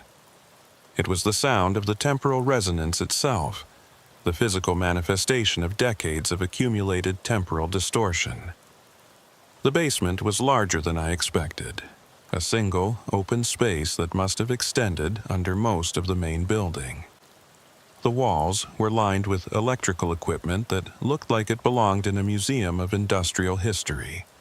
Massive transformers, circuit breaker panels with huge knife switches, banks of vacuum tubes glowing with that distinctive amber light, and in the center of it all, a control panel that would not have looked out of place in a 1950s science fiction movie. But what dominated the space was the resonance core itself. I had no other word for what I was seeing. It was not a single piece of equipment, but rather a confluence of energy and distorted space that had formed around the electrical substation. The air itself looked wrong there. bent and twisted like heat shimmer but with colors that should not exist and geometries that hurt to look at directly. Within that distorted space, I could see fragments of the basement as it appeared in different time periods, all existing simultaneously, all trying to occupy the same location. My CB radio crackled with Hetty Larimer's voice, clearer down here than it had been anywhere else. "Nolan, if you can hear me, you've reached the resonance core. What you're seeing is the accumulated result of 45 years of temporal intersection. Every 4-year cycle adds another layer of distortion. By now, the core has become a fixed point in space-time that exists across multiple decades at once." I keyed my radio. "I'm here, Hetty, but I'm not seeing any obvious way to overload this system. There are too many controls, too many pieces of equipment. I don't know what I'm supposed to do." "Look for the master power distribution panel," she instructed. "It should be on the east wall, a gray metal cabinet about 6 feet tall. Inside are the main circuit breakers for the entire facility. You need to close all of them simultaneously, force the system to draw maximum power from every temporal layer at once." I found the panel she described and pulled it open. Inside were rows of heavy-duty breakers, each one labeled with faded handwriting indicating what circuit it controlled. Most of them were in the off position, which made sense for a facility that had been officially decommissioned, but a few were still engaged, providing power to the generator and the equipment that had been running when I arrived. "Hetty, won't closing all these breakers just restart the facility at full capacity? How does that collapse the resonance?" Her response carried a note of grim determination. "The resonance core is drawing power from multiple time frames. When you close those breakers, you'll be demanding power from every temporal layer simultaneously. The electrical grid can't support that kind of load across time. Something has to give, and when it does, the feedback should destabilize the temporal intersection." "Should," I noted again. "What happens if it doesn't work? Then you'll likely be at ground zero when approximately 45 years' worth of accumulated electrical load discharges all at once. The resulting explosion probably won't kill you because you'll be temporarily displaced before the physical blast wave reaches you. But where or when you'll end up is impossible to predict." I looked at the rows of breakers, at the glowing resonance core beyond them, at the impossible geometries of distorted space-time that filled the basement. I thought about Vincent Garrick sitting in my truck, displaced from 99 and unable to get home to his own time. I thought about Hetty Larimer, trapped in 2003 for 21 years. I thought about all the other drivers whose voices I had heard on the CB radio, all caught in the way station's temporal trap, with no way out except to wait for a cycle that might never fully release them. "I'm doing it," I said. "If this is the only way to break the resonance, then it has to be done." "Nolan, wait." It was Eldon Rook's voice now, joining the transmission. "You need to understand what you're about to do. Collapsing the resonance won't just affect the people currently trapped here.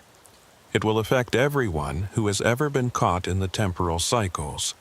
All of us exist in a state of quantum uncertainty, our timelines suspended and overlapping.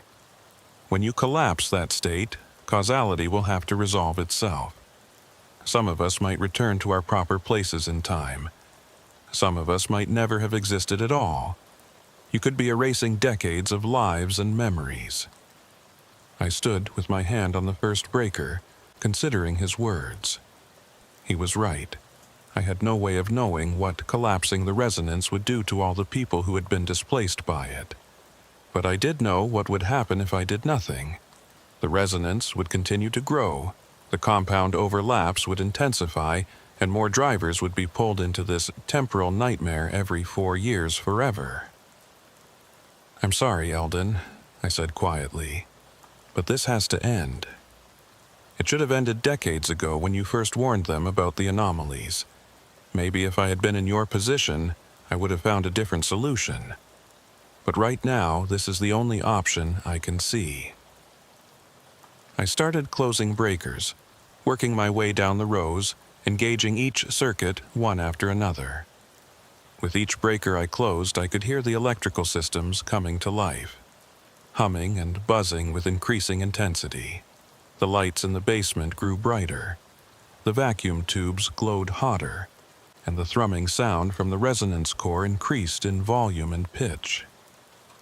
When I closed the fifth breaker, the temporal distortions became visible as more than just bent air. I could see actual cracks forming in reality, dark lines that spread across the basement walls like fractures in glass. Through those cracks, I caught glimpses of the basement as it existed in other time periods. I saw Hedy Larimer working at a diagnostic station in 2003, her face tight with concentration. I saw Eldon Rook descending these same stairs in '91, carrying a clipboard and looking worried. I saw workers in older uniforms from the 70s and 80s, all of them moving through their routines, unaware that they were being observed across decades of separation. The 10th breaker brought a cascade of electrical arcing across the vacuum tube banks. Blue-white lightning jumped between components, and the smell of ozone filled the air. The temperature in the basement spiked even higher, and I could feel my skin beginning to burn from the radiant heat. I kept closing breakers, even though every instinct I had was screaming at me to run, to get out of the basement before the entire system overloaded. Breaker 15 caused the resonance core to pulse violently, expanding outward in a wave of distorted space-time that passed through me like cold water. For just a moment, I experienced temporal displacement directly. I was simultaneously standing in the basement in 2024, climbing down the stairs in 2003, and not present at all in 1979, when the facility was newly constructed. My consciousness existed in all three states at once, and the sensation was so disorienting that I nearly lost my balance and fell. "Nolan, you're almost there!" Hedy's voice came through my radio, distorted and breaking up. "Just a few more breakers. The resonance is destabilizing. I can see the mathematical patterns collapsing." I reached for breaker 18, one of the last large switches in the panel. My hand was shaking from the heat and the temporal distortion, and it took 3 tries to get a solid grip on the handle. When I finally pulled it closed, the entire basement was filled with a sound like reality itself screaming in protest. The resonance core exploded outward, not as a physical blast, but as an expanding wave of temporal energy that swept through everything in its path. I saw the basement walls dissolve into a kaleidoscope of different time periods, all visible at once, all bleeding into each other. I saw myself standing at the breaker panel from a dozen different angles and time periods, each version slightly different, each one making the same choice to close that final switch. And then I saw what was at the center of the resonance core. Not equipment or machinery, but something else, a moment, frozen and repeated endlessly.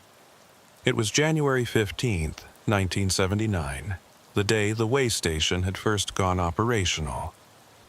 I could see the staff conducting their first vehicle inspection, running their equipment through its initial tests, everything new and functioning exactly as designed.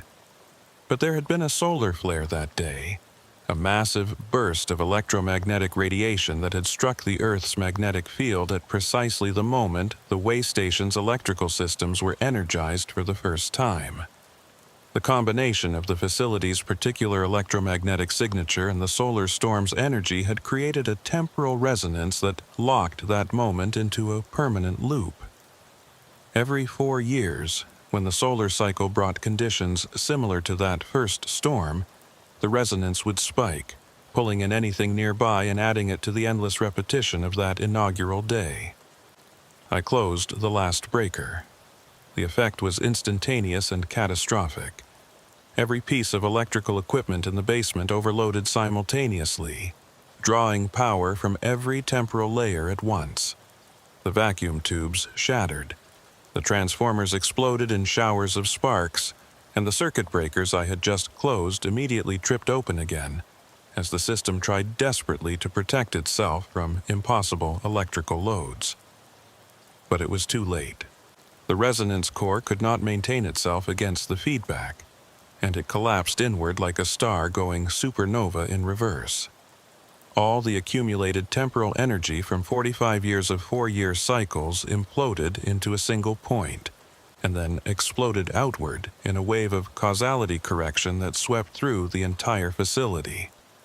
I felt myself being pulled in multiple directions at once, my timeline fragmenting and then reassembling as the wave passed through me. For a subjective eternity that probably lasted less than a second, I existed in every time period the way station had ever touched. I saw myself as a child, as a teenager, as a young man learning to drive truck from my father. I saw myself in 2024 and in 2028 and in futures that had not happened yet. I saw timelines where I had never stopped at the way station, where I had driven past it in the ice storm and completed my delivery without incident, and then, with a sensation like being slapped awake from a deep sleep, I was back in my body, standing in the basement of the way station with the smell of burning insulation filling my lungs and the sound of collapsing electrical equipment ringing in my ears. The resonance core was gone. The temporal distortions had vanished. The basement was just a basement again, dark and full of destroyed equipment, but firmly anchored in a single timeline. I grabbed my flashlight from where I'd dropped it and swept the beam around the space. No flickering temporal echoes. No glimpses of other time periods. Just normal, solid, present-day reality. I ran for the stairs, taking them 2 at a time, desperate to get out of the basement before the building's structural integrity failed. The main floor was in chaos, with furniture scattered and windows blown out by the energy discharge. But it was all solid and consistent. No temporal overlays, no ghost images from other years. Outside, the parking lot was nearly empty. The phantom vehicles were gone, dissolved along with the temporal resonance that had created them. My truck was still there, engine running, Vincent Garrick visible through the windshield. But as I ran toward it, I noticed something that made my heart sink. There were other trucks scattered around the parking area. Real, solid trucks, not temporal ghosts. And beside each one I could see drivers standing in confusion looking around as if they had just woken from a dream. I recognized some of them from the phantom images I had seen earlier. Sandra Brightwell was there, standing beside her refrigerated truck. Gerald Paxton was climbing down from his flatbed. And there, near the scale platform, was Eldon Rook himself, no longer a ghost or a radio voice, but a solid physical person in his Waymaster uniform. Collapsing the resonance had not erased the displaced people. It had released them, dropping them back into physical reality at the moment when the temporal trap finally broke. But they were not restored to their proper time periods. They were all here, now, in 2024. Displaced from their original timelines by years or decades. I reached my truck and pulled open the door. Vincent looked at me with wide eyes. What happened? There was this wave of something, like being underwater and coming up for air, and now all these other drivers are appearing out of nowhere. The temporal resonance collapsed, I explained, climbing into the cab. Everyone who was trapped in the displaced time frames got dumped back into present-day reality. They're free of the trap, but they're not back in their own times. So I'm really in 2024? I can't go back to 1999? I shook my head. I don't think so. The timelines have resolved. You exist here now, in this present. You'll have to find a way to adjust to a world that moved on without you for 25 years. Vincent slumped in his seat, the implications sinking in. His family would be 25 years older. His job would be long gone. The world he remembered would be fundamentally different in ways he could not yet imagine. But he was alive, physically present, and no longer trapped in a temporal loop. It was not the happy ending he deserved, but it was better than the alternative. I put the truck in gear and started driving toward the access road, navigating around the confused drivers and their newly solidified vehicles. The ice storm was still raging, the freezing rain still falling, but the landscape no longer shifted and changed. County Road 21 was right where it should be, solid and navigable, leading back to normal roads and normal towns and a normal world that followed normal rules about how time worked. My CB radio crackled one final time with Hetty Larimer's voice, but clearer than I had ever heard it before. "Nolan, are you there? I'm in the maintenance building. The temporal pocket collapsed. I'm back in normal time. What year is it?" I grabbed the microphone with a shaking hand. "It's 2024, Hetty, January 15th. You've been displaced 21 years from your original timeline." There was a long silence, and then her voice came back, tinged with a mixture of relief and sorrow. 21 years. My daughter would be in her 30s now. My husband probably remarried. The world I knew is gone. "But you're free," I said. "You're not trapped anymore." "None of us are." "No," she agreed quietly. "We're not trapped. We're just lost in time, trying to find our way in a present that's not ours." I drove away from the way station without looking back, following County Road 21 through the ice storm toward the mine site where my cargo was supposed to be delivered. The delivery was hours late now, and I would have to explain the delay to my dispatcher, though I had no idea how to explain what had actually happened without sounding insane. Behind me, I could see other trucks beginning to follow. A convoy of temporarily displaced drivers trying to find their way back to roads they recognized and towns they remembered. Some of them would make it. Some of them would struggle to adapt to a world that had changed beyond recognition during their absence. All of them would carry the memory of being trapped in that way station, caught in temporal loops that repeated endlessly until someone finally broke the cycle. I completed my delivery to the Babbitt mine site around midnight, nearly 14 hours late. The operations manager was angry until I showed him the ice damage on my truck and told him I had been forced to take shelter during the worst of the storm. He accepted the explanation, though he made it clear that future delays would not be tolerated regardless of weather conditions. I drove back to Virginia the next day, taking Highway 169 instead of County Road 21. I could not bring myself to drive past that way station again, even though I knew the temporal resonance was gone. The building was just a building now, empty and decommissioned, no longer a trap for unwary travelers. But I did not want to see it, did not want to be reminded of what I had experienced there.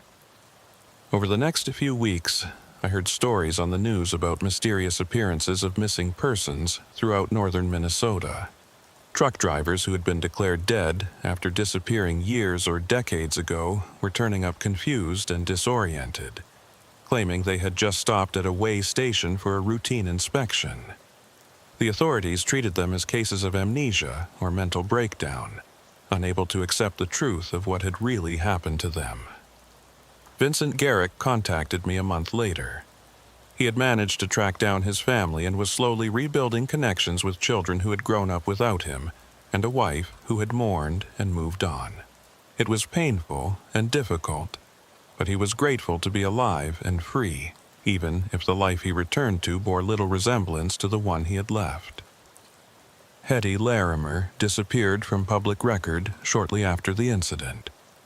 I tried to find her to see how she was adjusting, but it was as if she had decided to vanish into her new present rather than trying to reconcile with a past that no longer existed. I hoped she found peace somewhere, found a way to build a new life in a world that had moved on without her. Eldon Rook was the only one who seemed to transition smoothly to the present day, He was old enough that 20-odd years of displacement did not fundamentally change his stage of life. He retired from the Department of Transportation officially, citing health reasons, and moved to a small town in northern Minnesota where nobody knew his history or asked uncomfortable questions about where he had been. As for me, I kept driving. I kept hauling freight through the Iron Range, through those same mining roads and isolated stretches that had led me to the way station in the first place.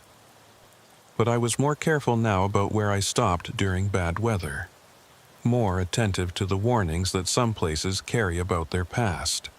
The way station itself was demolished 6 months after the incident. The Department of Transportation finally acknowledged that the facility had structural issues and ordered its complete removal. They bulldozed the buildings, ripped up the scale platform, and tore out all the electrical equipment that had created the temporal resonance in the first place.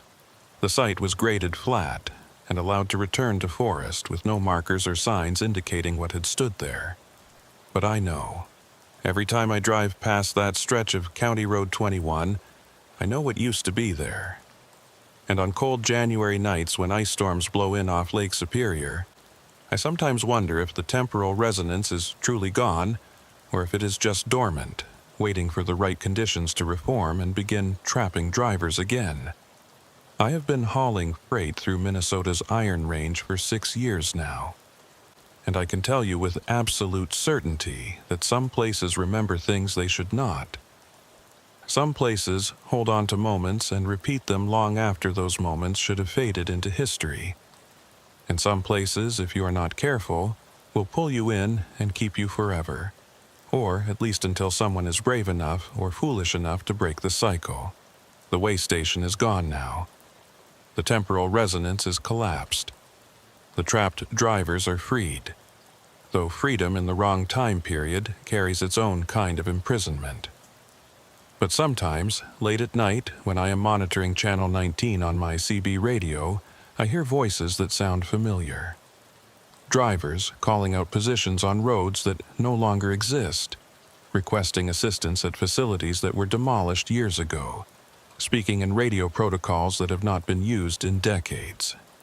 And I wonder if we really did collapse the resonance, or if we just broke one cycle and started another.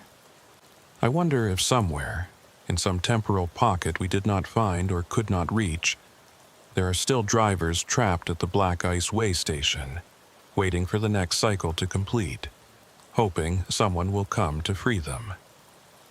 The ice storms still come every winter.